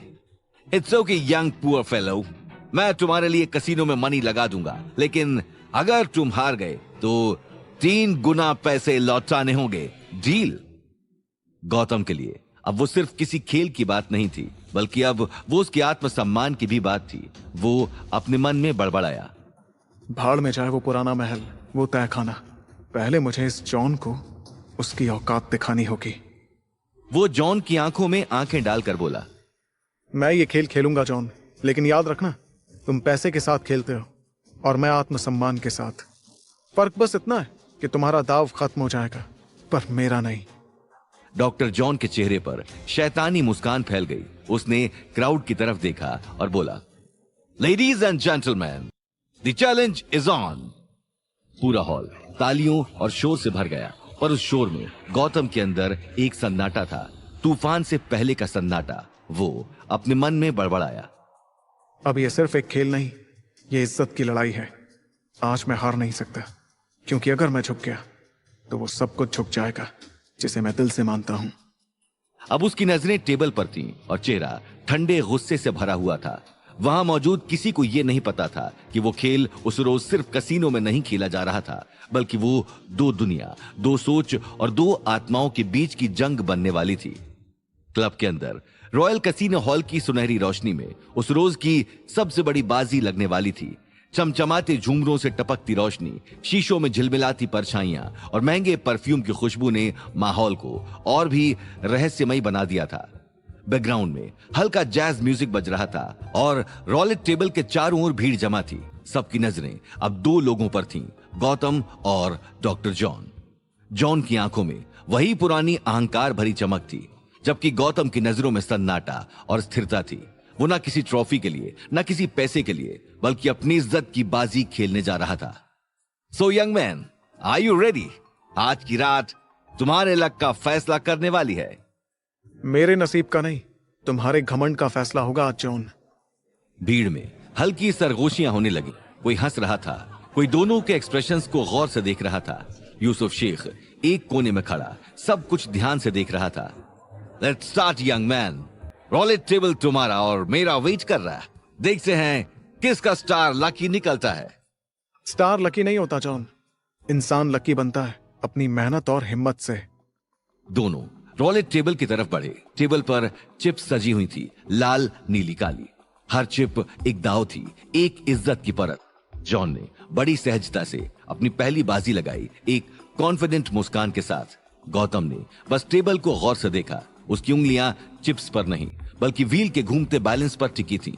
रॉलेट व्हील घूमा, लाल, काला, फिर लाल, और अंत में आकर एक जगह रुक गया। जॉन जीत गया था। भीड़ में शोर उठा और ज्यादातर लोग जॉन की तारीफ करने लगे, जिनमें से एक गजराज भी था। देखा young man, experience always beats emotion. खेल अभी शुरू हुआ है डॉक्टर, मंजिल नहीं आई। अगला स्पिन हुआ, फिर जॉन ने दाव लगाया, फिर जीत गया। सबने जोर से तालियां पीटी, पर गौतम का चेहरा अब भी स्थिर था। यूसुफ शेख ने उसके चेहरे की तरफ देखा। उसे लगा गौतम कुछ सोच रहा था। फिर हुआ तीसरा स्पिन और व्हील फिर से घूमा। इस बार गौतम ने पहली बार हाथ बढ़ाया और शांत स्वर में कहा, नंबर 17 रेड। सबकी नजरें उस पर टिक गईं। तभी जॉन हंसा। कॉन्फिडेंस हो गए हो? अच्छा है, देखो कॉन्फिडेंस ज्यादा हो तो हार जल्दी मिलती है। व्हील घूम रहा था और हर सेकंड जैसे दिल की धड़कन को बढ़ा रहा था। व्हील घूमना धीमे हुआ और पॉइंटर 17 रेड पर आकर थम गया। भीड़ में हल्का शोर उठा और इस बार रुख गौतम की तरफ था। शायद नसीब ने मेहनत को पहचान लिया डॉक्टर। जॉन हल्का चिढ़ते हुए बोला, बिगिनर्स लक, बस इतना ही है तुम्हारे साथ। अब दोनों के बीच असली मुकाबला शुरू हुआ। चिप दर चिप, राउंड दर राउंड, कभी जॉन जीतता कभी गौतम। हर स्पिन पर भीड़ का शोर बढ़ता जा रहा था। हवा में गर्मी थी, टेंशन था और दोनों की आंखों में एक दूसरे को हराने की आग।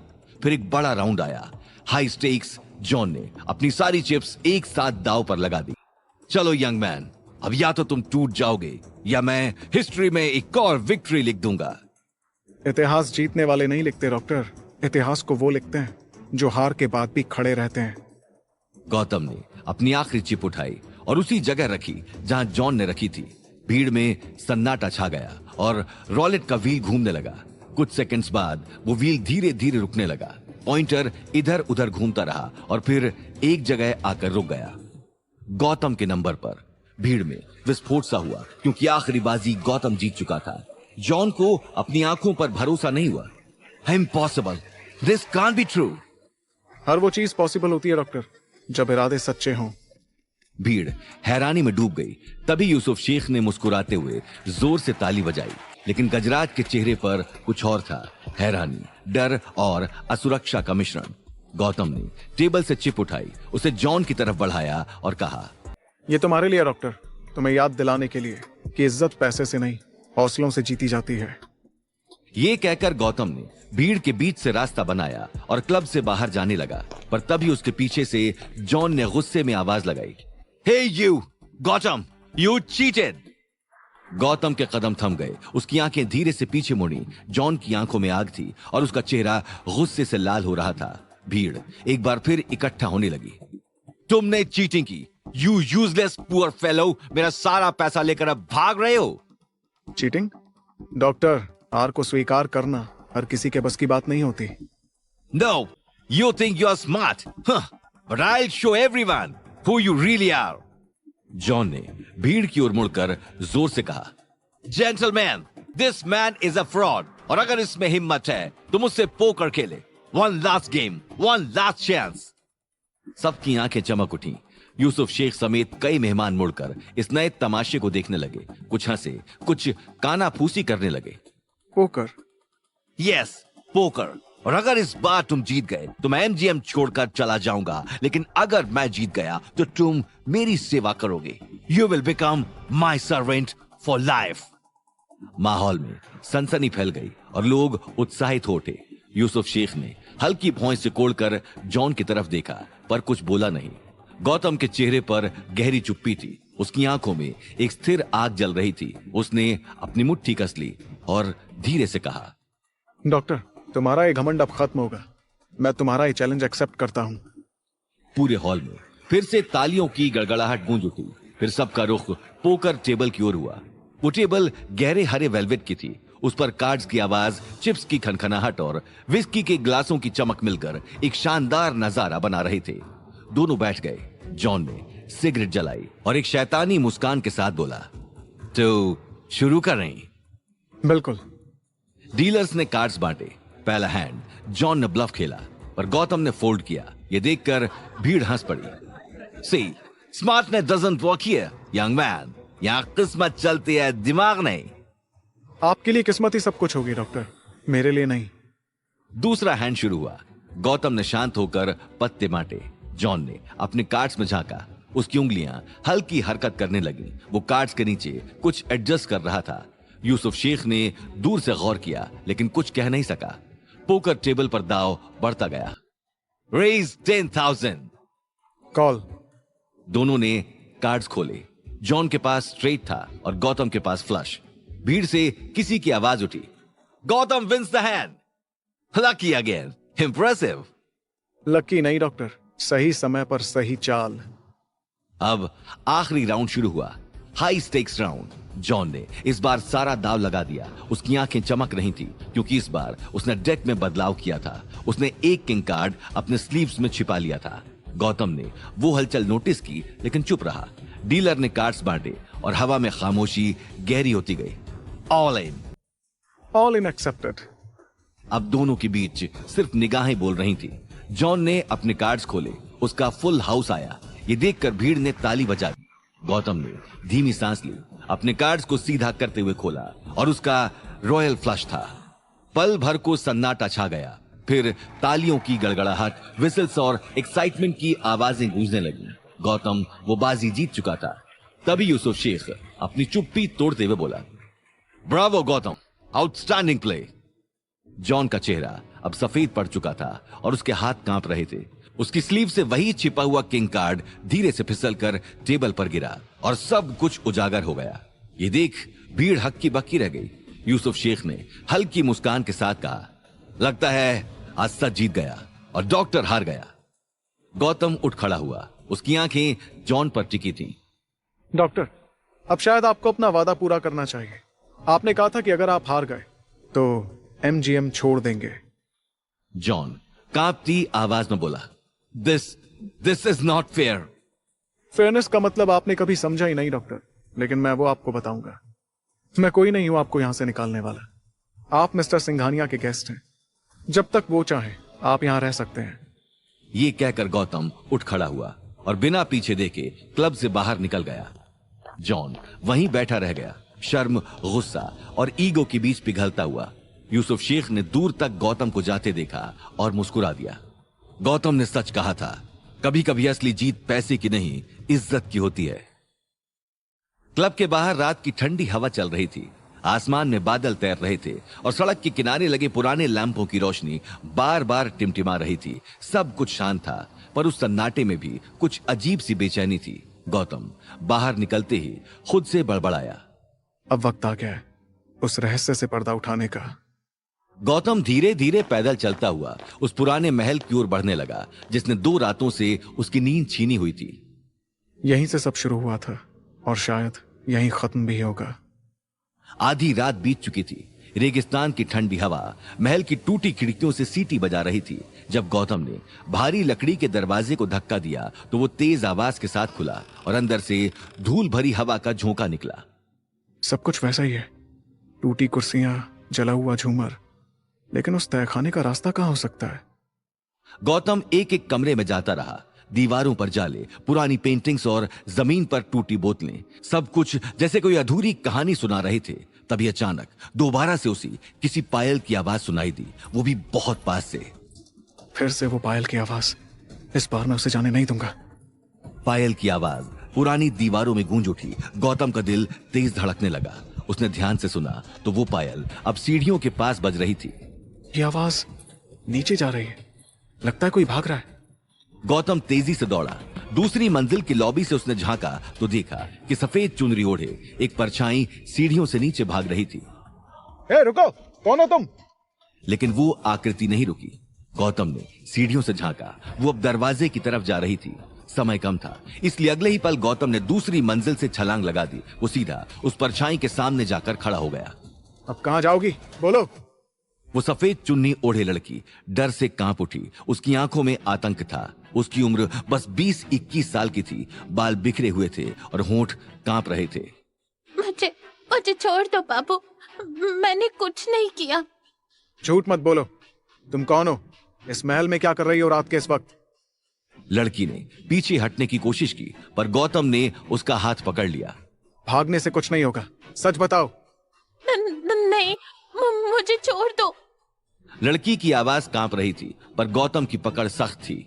तभी पीछे से किसी की भारी आवाज आई, उसे छोड़ दो गौतम, नहीं तो अंजाम बुरा होगा। गौतम की सांसें रुक गईं और वो एकदम से पीछे पलटा। महल के टूटे हुए दरवाजे पर एक परछाई खड़ी थी। ऊंचा कद, चौड़ा सीना और चेहरे पर आधी रोशनी आधा अंधेरा। गौतम ने उसकी आकृति देखी और उसकी आंखें फैल गईं। आखिर वो परछाई किसकी थी? क्या गौतम वो तहखाना ढूंढ पाएगा? आखिर जॉन अपनी बेइज्जती का बदला कैसे लेने वाला था? गौतम उस अजनबी परछाई की ओर टकटकी लगाए खड़ा था जो दरवाजे के उस पार खड़ी थी। हर पल उसकी धड़कन तेज होती जा रही थी। कौन हो तुम? सामने आओ। वो आकृति धीरे धीरे आगे बढ़ी। उसके कदमों की आवाज टूटी हुई सीढ़ियों से गूंज उठी। चांदनी की हल्की रेखा जब उसके चेहरे पर पड़ी तो गौतम की आंखें फैल गईं। विराज? वो कोई और नहीं बल्कि विराज था। महल की ठंडी हवा जैसे अचानक थम गई। विराज, तुम? तो वो तुम हो जिसने इस महल के भूतिया होने की खबर फैलाई थी। गौतम की आवाज में हैरानी के साथ गुस्सा भी था, पर विराज का चेहरा शांत था और उसकी आंखें गंभीर। नहीं गौतम, मैंने कोई अफवाह नहीं फैलाई। तो फिर ये लड़की कौन है जिसे तुम बचा रहे हो? और ये इतनी रात को इस महल में क्या कर रही है? गौतम ने उस सफेद चुनरी ओढ़े लड़की की ओर देखा जो अब भी कांपते हुए खड़ी थी। उसकी आंखों में डर और बेचैनी थी। विराज ने गंभीर और शांत स्वर में कहा, ये यहां मेरे बुलाने पर आई है क्योंकि हम दोनों एक दूसरे से प्यार करते हैं। ये सुनते ही गौतम जैसे पत्थर बन गया और उसकी सांस अटक गई। क्या तुम दोनों? लड़की झिझक कर पीछे हटी और उसने अपनी चुन्नी से चेहरा ढक लिया। विराज ने आगे कहा, ये सपना है। हम शादी करना चाहते हैं लेकिन मेरे पापा हमारे रिश्ते के सख्त खिलाफ हैं। विराज की आवाज में दर्द था। वो आगे बोला, क्योंकि ये गरीब है और इसके पिता हमारी माइंस में काम करते थे। गौतम ने सपना की तरफ देखा। उसकी आंखों से आंसू बह रहे थे। इसलिए मैं और ये छुप छुप कर मिलते हैं, कभी यहां तो कभी किसी और जगह पर। गौतम के मन में एक बिजली सी कौंधी और वो अपने मन में बड़बड़ाया। इसका मतलब उस रात सराय में जिस लड़की को मैंने विराज के साथ देखा था वो यही थी। गौतम की नजर अब जमीन पर थी पर उसका दिमाग तेजी से सोच रहा था। विराज की आवाज ने उसे वापस खींच लिया। मैं इसे बचपन से प्यार करता हूं गौतम। हम दोनों एक साथ बड़े हुए और जब हम थोड़े बड़े हुए तो मैंने पापा से हमारी शादी के लिए कहा। विराज की आवाज में वो दर्द था जो सालों से दबा हुआ था। पर पापा, उन्होंने मेरी बात सुनने से भी मना कर दिया और गुस्से में मुझे फौरन भेज दिया ताकि मैं सपना को भूल जाऊं। गौतम की आंखें धीरे धीरे सिकुड़ गईं और उसने सोचा, तो इसका मतलब बिरजू ने मुझसे झूठ नहीं बोला था। विराज को उसके पिता ने सच में विदेश भेजा था, पर वजह कुछ और ही थी। गौतम के अंदर सब कुछ जैसे जुड़ता जा रहा था। हर टुकड़ा अपनी जगह बैठता जा रहा था। पर मैं इसे नहीं भूल सकता गौतम। इतने सालों बाद जब मैं वापस आया तो माइंस में समस्याएं चल रही थी और सपना के पिता एक बाढ़ में डूबकर मर गए थे। विराज की आवाज टूट गई। वहीं सपना की आंखों से आंसू टपक पड़े। सपना बिल्कुल अकेली थी। मैंने इसे सहारा दिया। अब इसका मेरे सिवाय कोई नहीं है और मैं इसे इस हालत में नहीं छोड़ सकता गौतम। मैं सपना से शादी करके ही रहूंगा और उसके लिए पापा को कैसे मनाऊं समझ में नहीं आ रहा। कमरे में सन्नाटा छा गया। गौतम कुछ पल तक खामोश विराज को देखता रहा और उसकी आंखों में अब सवाल नहीं बल्कि एक सोच थी। गौतम अपने मन में बुदबुदाया, विराज की आंखों में सच्चाई तो है, पर कुछ तो है जो छिपाया जा रहा है। उसने गहरी सांस ली और धीरे से सपना की तरफ मुड़ा। आज सुबह भी जब मुझे पायल की आवाज सुनाई दी थी तब भी क्या तुम ही यहाँ थी? नहीं तो बाबू, मैं तो अभी यहाँ आई हूँ। गौतम का चेहरा पल भर के लिए सख्त हो गया। उसकी निगाहें नीचे जमीन पर टिक गईं और होठों से धीमी आवाज निकली, तो फिर सुबह मैंने जिस पायल की आवाज सुनी वो किसकी थी? उसने फिर विराज की तरफ रुख किया। लेकिन विराज, तुमने मिलने के लिए यही महल क्यों चुना जहां कोई आना पसंद नहीं करता? क्योंकि ये महल लोगों के मुताबिक भूतिया है गौतम। यहाँ कोई आता नहीं और सपना से मिलने के लिए इससे बेहतर जगह मुझे और कहां मिल सकती थी। गौतम ने गौर से विराज को देखा। उसकी आंखों में सपना के लिए सच्चा प्यार था जो साफ दिख रहा था, पर गौतम अब भी मन के भीतर की पहेलियों से घिरा था। क्या तुमने इस बारे में अपने बड़े भाई अविराज को बताया? यह सुनते ही विराज के चेहरे का रंग बदल गया। उसके जबड़े कस गए और आंखों में हल्की झुंझलाहट उतर आई। जब मेरे सगे पापा ही मुझे नहीं समझ पाए तो अविराज क्या समझेगा? वो तो मेरा सौतेला भाई है। गौतम को विराज की आंखों में जलन और नफरत साफ दिखाई दी, पर उसने विराज को शांत करने की कोशिश की। ऐसा मत कहो विराज, तुम्हारा भाई अविराज बहुत समझदार है। उसे तुम्हारी परवाह है। जरा सोचो, जब वो इस इलाके के लोगों से इतना प्यार करता है तो भला अपने भाई से कैसे नहीं करेगा? कमरे में पल भर के लिए खामोशी छा गई। तभी पीछे से किसी ने धीमी पर ठहरी हुई आवाज में कहा, आप गलत सोच रहे हैं बाबू। अविराज मालिक यहां के लोगों से प्यार नहीं करते, बल्कि अपने मतलब के लिए उनका इस्तेमाल करते हैं। गौतम ने झटके से पीछे मुड़कर दरवाजे की तरफ देखा। वहां हरिया खड़ा था। उसके चेहरे पर गंभीरता और निडरता दोनों थे। क्या बकवास कर रहे हो तुम हरिया? अपनी हद में रहो। गौतम की आवाज दीवारों से टकराकर गूंज उठी, पर तभी विराज ने धीरे से कहा, नहीं गौतम, हरिया कोई बकवास नहीं कर रहा। गौतम ने चौंक कर विराज की ओर देखा। विराज जैसा दिखता है वैसा वो है नहीं। वो यहां के लोगों को मसीहा बनने का नाटक करता है, लेकिन सच्चाई कुछ और है। क्या मतलब है तुम्हारा विराज? विराज कुछ कदम आगे बढ़ा। उसकी आंखें अब गौतम की आंखों में सीधे देख रही थी। अब विराज कबाली गैंग का मेंबर है। वो शब्द गौतम के कानों को चीरते हुए उसके दिल में जाकर धंस गए। उसका चेहरा सफेद पड़ गया और शरीर जैसे पत्थर बन गया था। नहीं, ये झूठ है। अविराज भला उस कबाली गैंग का मेंबर कैसे हो सकता है? गौतम की आवाज में अविश्वास और गुस्सा दोनों थे। उसकी आंखों में एक तीखी चमक थी, जैसे किसी सच्चाई को हासिल करने के खिलाफ हो। नहीं विराज, तुम्हारा भाई नहीं, बल्कि हरिया कबालियों में से एक है। गौतम की बातें सुनते ही चारों ओर का माहौल ठहर सा गया। गौतम ने हरिया की ओर घूरा और उस पर शक की लकीरें फैलने लगी। तभी विराज भड़कते हुए गौतम से बोला, हरिया मेरा खास आदमी है, तुम्हारी हिम्मत कैसे हुई इस पर इतना बड़ा इल्जाम लगाने की? विराज की आवाज में विरोध भी था और दर्द भी। उसने गौतम की तरफ तीखी नजर डाली, मानो वो समझना चाहता हो कि गौतम ने इतना बड़ा आरोप क्यों लगाया। नहीं विराज, तुम्हें गलतफहमी है। बिरजू ने मुझे बताया था कि हरिया के दादा हरिशंकर ने ही कबाली गैंग की शुरुआत की थी। जब दादा ऐसा था तो होता वैसा क्यों नहीं होगा? गौतम ने पूरे कॉन्फिडेंस के साथ कहा। उसके शब्दों में वो ठहराव था जो किसी कंक्लूजन से उपजा हो। पर विराज की आंखों में अब भी अविश्वास कायम था, मानो उसे सच मालूम था, पर वो बताने से पहले शर्तें मांग रहा हो। तभी हरिया शांत स्वर में बोला, बाबू, तुम मुझ पर शक कर रहे हो जिसे मैं दूर तो नहीं कर सकता, पर तुम्हें सच जरूर बता सकता हूं। कबाली गिरोह की शुरुआत मेरे दादा ने नहीं, बल्कि बिरजू के दादा कन्हैया लाल ने की थी। गौतम के कानों में वो शब्द जैसे बिजली का झटका दे गए। वो ठिठक गया। उसके चेहरे के भाव पलट गए, मानो उन शब्दों पर विश्वास करना उसके लिए बेहद कठिन हो। नहीं, ये नहीं हो सकता। तुम झूठ बोल रहे हो। गौतम का मन तड़प रहा था। हर पुराना सुराग अब नए अर्थ में चमकने लगा था। पर तभी विराज ने दृढ़ता पूर्वक कहा, नहीं गौतम, हरिया सच कह रहा है। तुम्हारी तरह बाकी सबको भी यही लगता है कि कबाली गैंग का नेता हरिया का दादा था। पर मैं जब फॉरेन से लौटा तो मुझे पता चला कि असल में हरिया का दादा नहीं, बल्कि बिरजू के दादा कन्हैया लाल ने कबाली गैंग की शुरुआत की थी।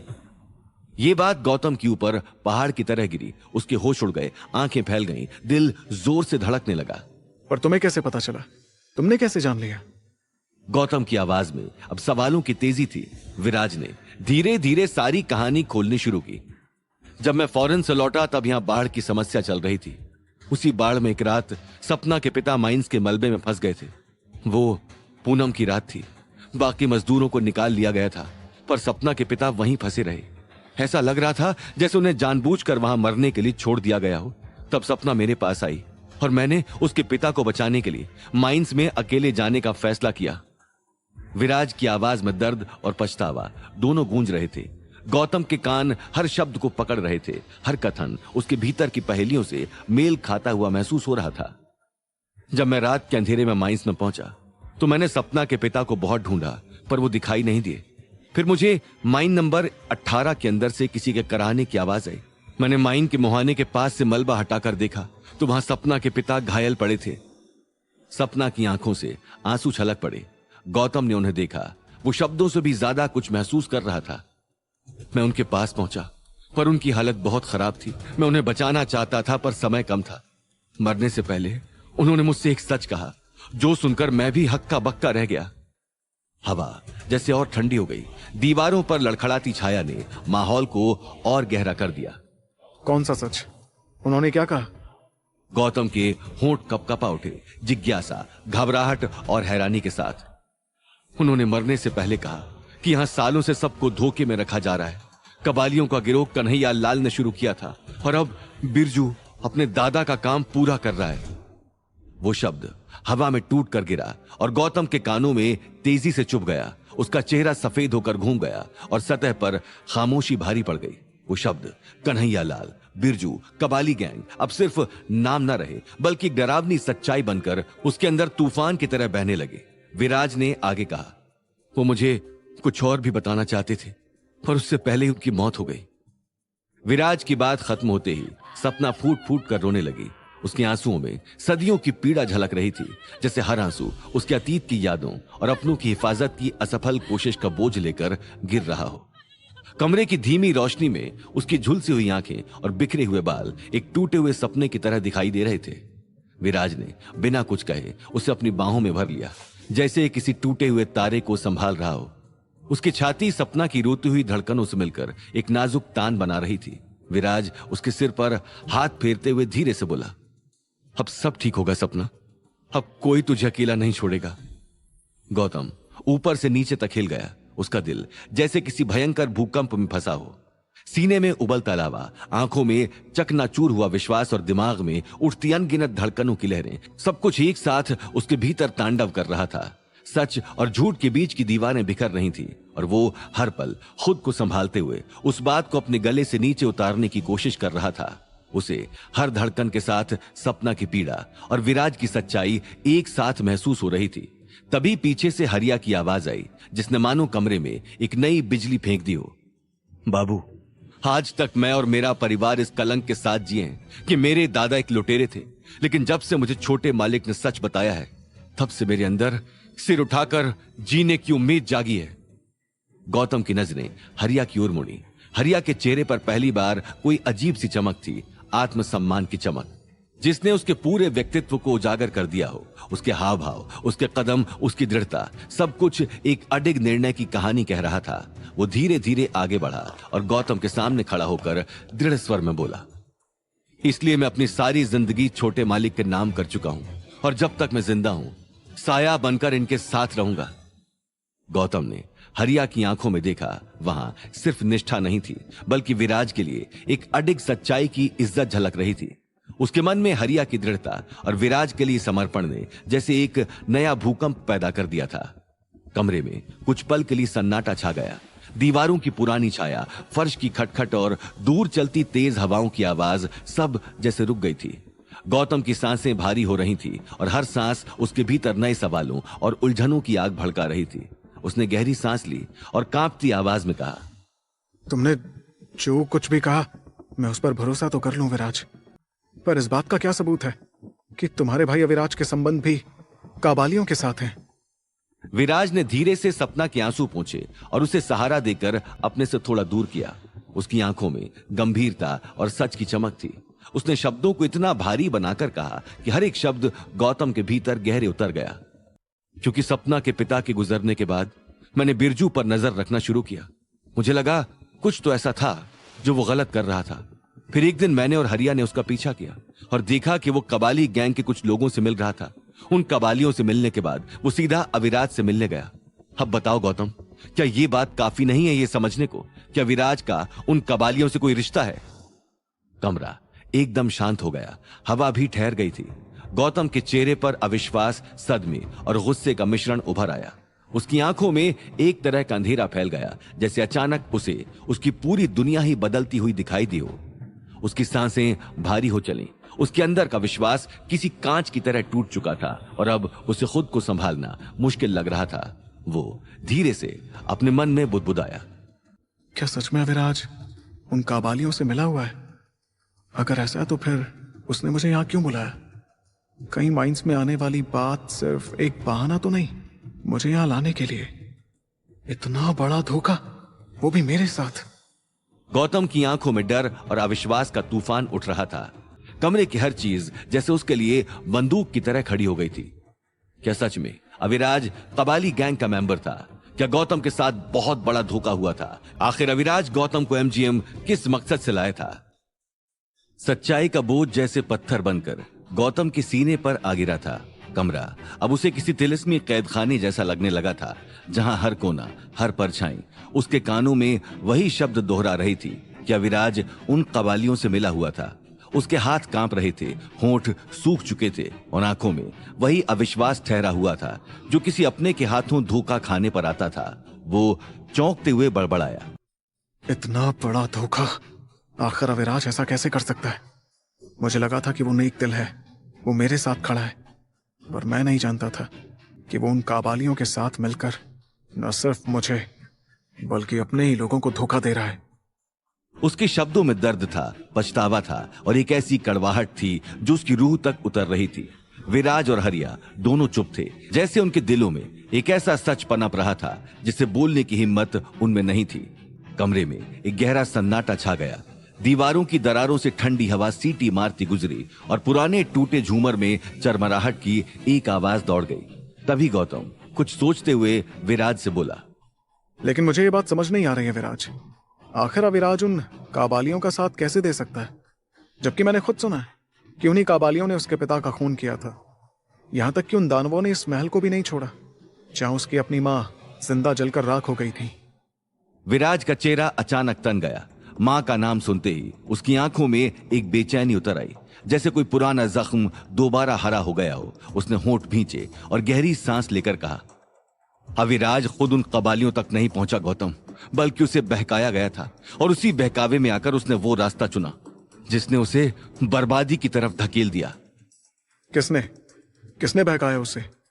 विराज की आंखें अब ठंडी पड़ गई थी, लेकिन उसके स्वर में ऐसी बर्फीली धार थी जो किसी जलती आग से भी ज्यादा चुभ रही थी। उसने धीरे मगर दृढ़ आवाज में कहा, गोपाल मामा जी। गौतम के चेहरे का रंग उड़ गया। उसकी आंखें फटी की फटी रह गईं, जैसे किसी ने उसकी रगों में जहर घोल दिया हो। गोपाल? वो तो तुम्हारे अपने हैं, फिर वो ऐसा क्यों करेंगे? वो भी अपने ही परिवार के साथ। विराज की निगाहें जमीन पर टिकी रहीं। उसके चेहरे पर अब वो ठंडा गुस्सा था जो सालों की चुप्पी के बाद पनपता दिख रहा था। वहीं हरिया चुपचाप सब देख रहा था। उसके चेहरे पर भी बेचैनी और गुस्से का मिश्रण था। हवा अब भारी हो चुकी थी और कमरे की हर दीवार उस सच की गूंज से थर्रा रही थी। तभी अचानक बाहर से कुछ लोगों के चिल्लाने और चीखने की आवाजें आने लगी, पहले धीमी, फिर तेज और फिर जैसे पूरा इलाका किसी अफरा तफरी में डूब गया हो। गौतम ने झटके से सिर घुमाया।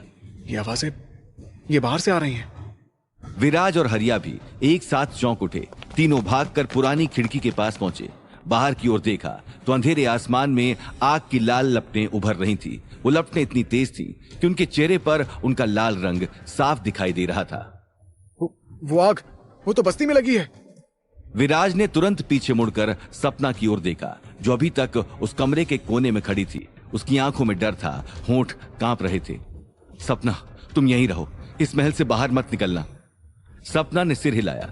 उसकी आंखें डर से फैली हुई थी। बाहर से अब आग की लपटें और ज्यादा चमकने लगी थी। गौतम, विराज और हरिया बिना एक पल गंवाए बाहर की ओर दौड़ पड़े। उनके कदमों की आवाज सूने गलियारों में गूंज रही थी। पुराना महल पीछे छूटता जा रहा था और सामने उस रात के अंधेरे में बस वही आग थी जो शायद अब किसी नई तबाही का संकेत दे रही थी। तीनों तेजी से बस्ती की तरफ भागे। हवा में धुआं और राख घुली हुई थी और हर कदम पर उनका डर बढ़ता जा रहा था। आग की लपटें आकाश को चीर रही थी और रात का अंधेरा लाल कर्कश रंग में नहा उठा था। धुएं की घनी चादर में से चीखें, बच्चों की कराहें और बड़ों की हाहाकार की आवाजें उठ रही थी। धूसर राख हवा में उछल रही थी और हर ओर भयानक अदृश्यता थी, जैसे जिंदगी अचानक किसी भंवर में फंस गई हो। जब गौतम, विराज और हरिया झुलसती सड़क के किनारे पहुंचे तो सामने का दृश्य किसी खतरनाक आपदा से कम न था। झोपड़ियां जल रही थी, छप्पर गिर रहे थे और लोग घबराकर दौड़ते हुए अपने बच्चों, बूढ़ों और थोड़ा बहुत सामान थामकर वहां से निकलने की कोशिश कर रहे थे। कुछ लोग बाहर भागते भागते ठोकर खाकर गिर गए। कुछ बच्चे अपनी मां की बाह पकड़े रो रहे थे तो कुछ अगल बगल जलती हुई झोपड़ियों से अपना सिर बचाते हुए भागने की कोशिश कर रहे थे। यहाँ कोई और बचा हुआ है क्या? हमें हर झोपड़ी को एक एक करके देखना होगा। किसी भी हाल में हमें इन लोगों को बचाना होगा। हरिया, पानी ले आओ, जितना हो सके उतना। मैं पहले उस झोपड़ी के पास जा रहा हूं जहां से बच्चे की आवाज आई थी। जी मालिक। विराज ने बिना देर किए अपना जैकेट सिर पर लपेटा और सांस को रोककर धुएं के पार झोपड़ी की ओर कूदा। अंदर से बुरी तरह मची अफरा तफरी के बीच एक बच्ची का कराहना आ रहा था। विराज ने दरवाजे के टूटे हिस्से को जोर से हटाया, धुएं में हाथ फैलाकर बच्ची को पकड़ लिया और उसे बाहों में उठाकर बाहर ले आया। बाहर आते ही गौतम ने अपने कोट से उसे ढक दिया और हरिया ने बाल्टी से पानी ऊपर छिड़का ताकि बच्ची पर छिटकी चिंगारी बुझ जाए। वहीं दूसरी गली में एक बूढ़ी औरत की चीख सुनाई दी। वो अंदर फंसी थी और बाहर उसका पोता दरवाजे के पास रो रहा था। गौतम और विराज ने मिलकर पलक झपकते ही दीवार के एक जर्जर भाग को तोड़कर रास्ता बनाया। गौतम झोपड़ी के अंदर गया, बच्चे को छाती से लगाकर बाहर निकाला और विराज ने छप्पर के जलने से उठती आग की चिंगारियों को हाथों से झटक कर हटाया। तीनों ने मिलकर एक एक करके कई घरों से लोगों को बचाया।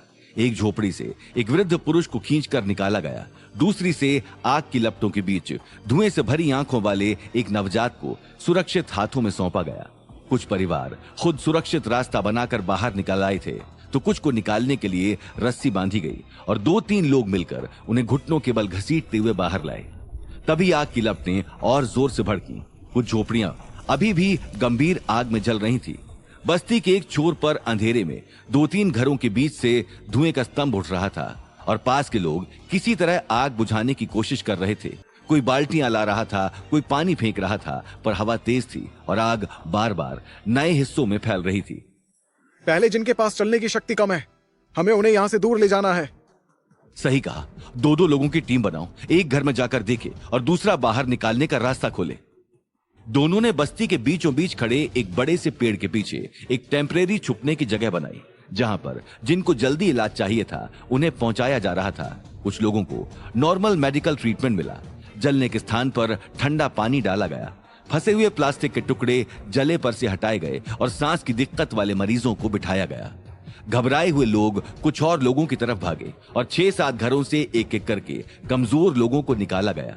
तीनों ने मिलकर पुरानी अलमारियों, झुलसे दरवाजों और जली हुई लकड़ियों को हटाकर रास्ता साफ किया। एक युवक ने आग की लपटों के रास्ते में आई कुछ जालियों को हटाने में मदद की, जबकि दूसरा पानी भरकर लगातार डाल रहा था। तभी हरिया ने तेज आवाज में गौतम से कहा, बाबू, पास के घरों में अभी भी कुछ लोग फंसे हुए हैं। सामने का रास्ता पूरी तरह जल गया है। ठीक है, तुम 4 लोगों को लेकर खेत की ओर भागो। मैं और अविराज बीच वाले रास्ते से घुसकर उनके लिए रास्ता बनाते हैं।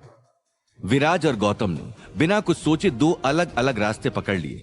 बीच बीच में धुएं की परत इतनी मोटी हो जाती कि सांस लेना मुश्किल हो जाता था, पर उन्होंने मुंह पर कपड़े बांधे और आग के किनारे किनारे बढ़ते हुए पानी डालकर चिंगारियों को दबाया।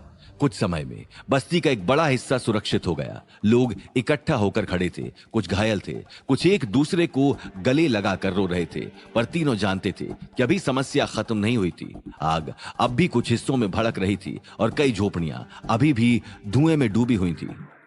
हमने अब तक बहुत लोगों को निकाल लिया है, पर वहां अभी भी लोग फंसे हुए हैं।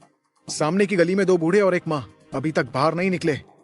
हम उन्हें निकालेंगे, पर पहले हमें आग की उस कड़ी को ढंग से दबाना होगा। कुएं का पानी कम हो रहा है, पास की नहर से भी पानी लाना होगा, पर नहर तक पहुंचना मुश्किल है।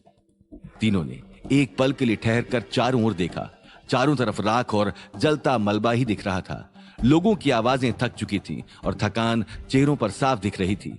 हवा अब भी तेज थी, जिससे आग हर दिशा में फिर से फैल सकती थी।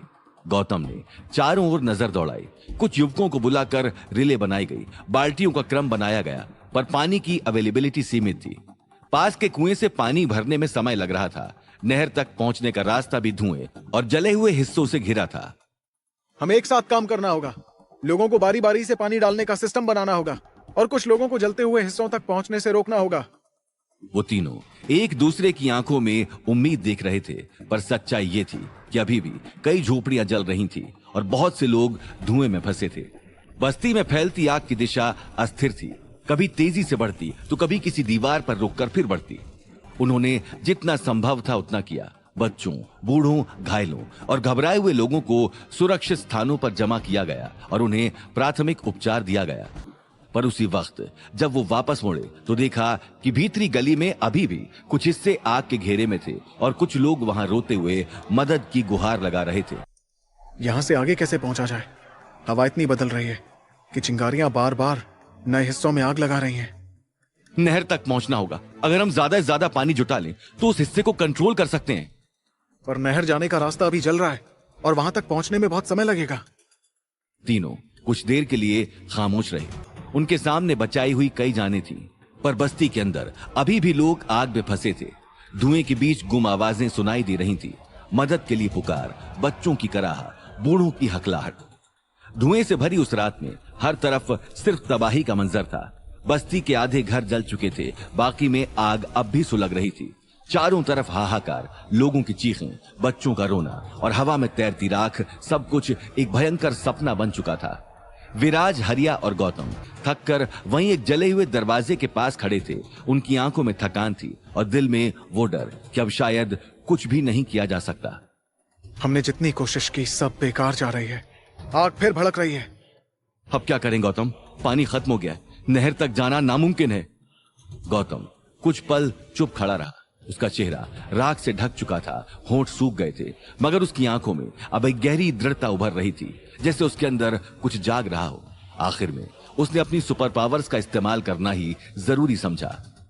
गौतम बिल्कुल स्थिर खड़ा हो गया और उसके शरीर से हल्की अदृश्य रोशनी निकलनी शुरू हुई। वो रोशनी धीरे धीरे उसके चारों ओर घूमने लगी और फिर एक चक्र बनकर उसके माथे के बीचों बीच जा मिली। अगले ही पल गौतम की बाहों के बीच से वो अदृश्य शक्ति ऊपर उठी, आसमान की ओर। पहले वो हल्की थी, फिर तेज होती गई। हवा का रुख बदल गया, चारों तरफ की रेत अचानक घूमने लगी। विराज और बाकी सभी ने आंखें ढक ली। तेज हवाओं से उन सब की आंखें बंद हो रही थी। आसमान में अब एक विशाल रेत का भंवर उठ चुका था। वो घूमता गया और देखते ही देखते पूरा इलाका एक रेत का तूफान बन गया। छोटे मालिक, ये क्या हो रहा है? हवा में उड़ती रेत के बावजूद कोई इंसान हवा में नहीं उड़ा। लोगों को जैसे किसी अदृश्य ढाल ने बचा लिया था। तभी आग हल्की होने लगी। चिंगारियां एक एक करके बुझ गईं। जलते घरों की लपटें झुक गईं। सुलगती लकड़ियां ठंडी पड़ने लगी और कुछ ही देर में पूरा इलाका शांत हो गया। रेत का तूफान जैसे अचानक थम गया और हवा रुक गई। बस्ती के ऊपर एक गहरा सन्नाटा छा गया, पर वो सन्नाटा इस बार विनाश का नहीं, राहत का था। लोग धीरे धीरे अपने ठिकानों से बाहर निकलने लगे। कोई अपनी मां को ढूंढ रहा था, कोई बच्चे को, लेकिन सबकी आंखों में अब कृतज्ञता थी। उनके घर तो बचे ही थे, उनकी जान भी सुरक्षित थी। किसी को अंदाजा नहीं था कि यह करिश्मा गौतम की शक्ति का परिणाम था। विराज ने गहरी सांस ली और चारों ओर देखा। अब बस राख थी, पर लपटे नहीं। वहीं हरिया की आंखों में आंसू थे। लोग धीरे धीरे गौतम और विराज की ओर आने लगे। छोटे मालिक, बाबू, आपने हमारी जान बचाई, भगवान आपको सलामत रखे। गांव के बच्चे गौतम के पैरों को पकड़ने लगे। औरतें सिर झुकाकर आशीर्वाद देने लगी। गौतम के चेहरे पर भी एक राहत थी। सब लोग ठीक है?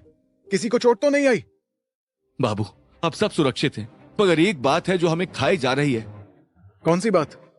बाबू, हम सब अपने घरों में सोए हुए थे, तभी किसी घर में अचानक आग लग गई। जब हम बाहर आए तो देखा मालिक के कुछ आदमी हमारे घरों में खुद आग लगा रहे थे, और सबसे आगे था बिरजू, मालिक का खास आदमी। गौतम जैसे पत्थर बन गया, उसके चेहरे का रंग उड़ गया। उसने चौंकते हुए शब्द निकाले। क्या? बिरजू? उसके अंदर की आवाज गूंजने लगी। इसका मतलब ये सच है? अविराज और बिरजू दोनों उन काबालियों के साथ मिले हुए हैं। गौतम ने गंभीर होकर उस आदमी से सवाल किया। क्या तुमने देखा कि आग लगाने के बाद वो लोग कहां गए? बाबू, हम भाग दौड़ में ज्यादा कुछ नहीं देख पाए, पर मैंने बिरजू को अपने आदमियों से कहते सुना था कि यहाँ का काम जल्दी निपटाओ, हमें खदान जाना है। ये सुनकर गौतम, विराज और हरिया एक साथ चौंक उठे। उनकी निगाहें एक दूसरे पर जा टिकी। माइंस? इस वक्त रात में वहां जाने की क्या जरूरत पड़ी उन्हें? गौतम ने गहरी सांस ली। उसकी आंखों में अब दृढ़ निश्चय था। मुझे लगता है कि माइंस में आने वाली बाढ़ कोई इत्तेफाक नहीं है। वहां कुछ ऐसा है जिसके बारे में किसी को नहीं पता। मैं माइंस जाऊंगा और उस राज से पर्दा उठाऊंगा। विराज का चेहरा ठिठक गया। उसकी आंखों में हैरानी उतर आई। हवा फिर से भारी हो गई, जैसे आने वाले तूफान की आहट दे रही हो। आखिर माइंस में कौन सा राज छुपा था? क्या गौतम उस राज से पर्दा उठा पाएगा? क्या विराज ही कबाली गैंग का लीडर था?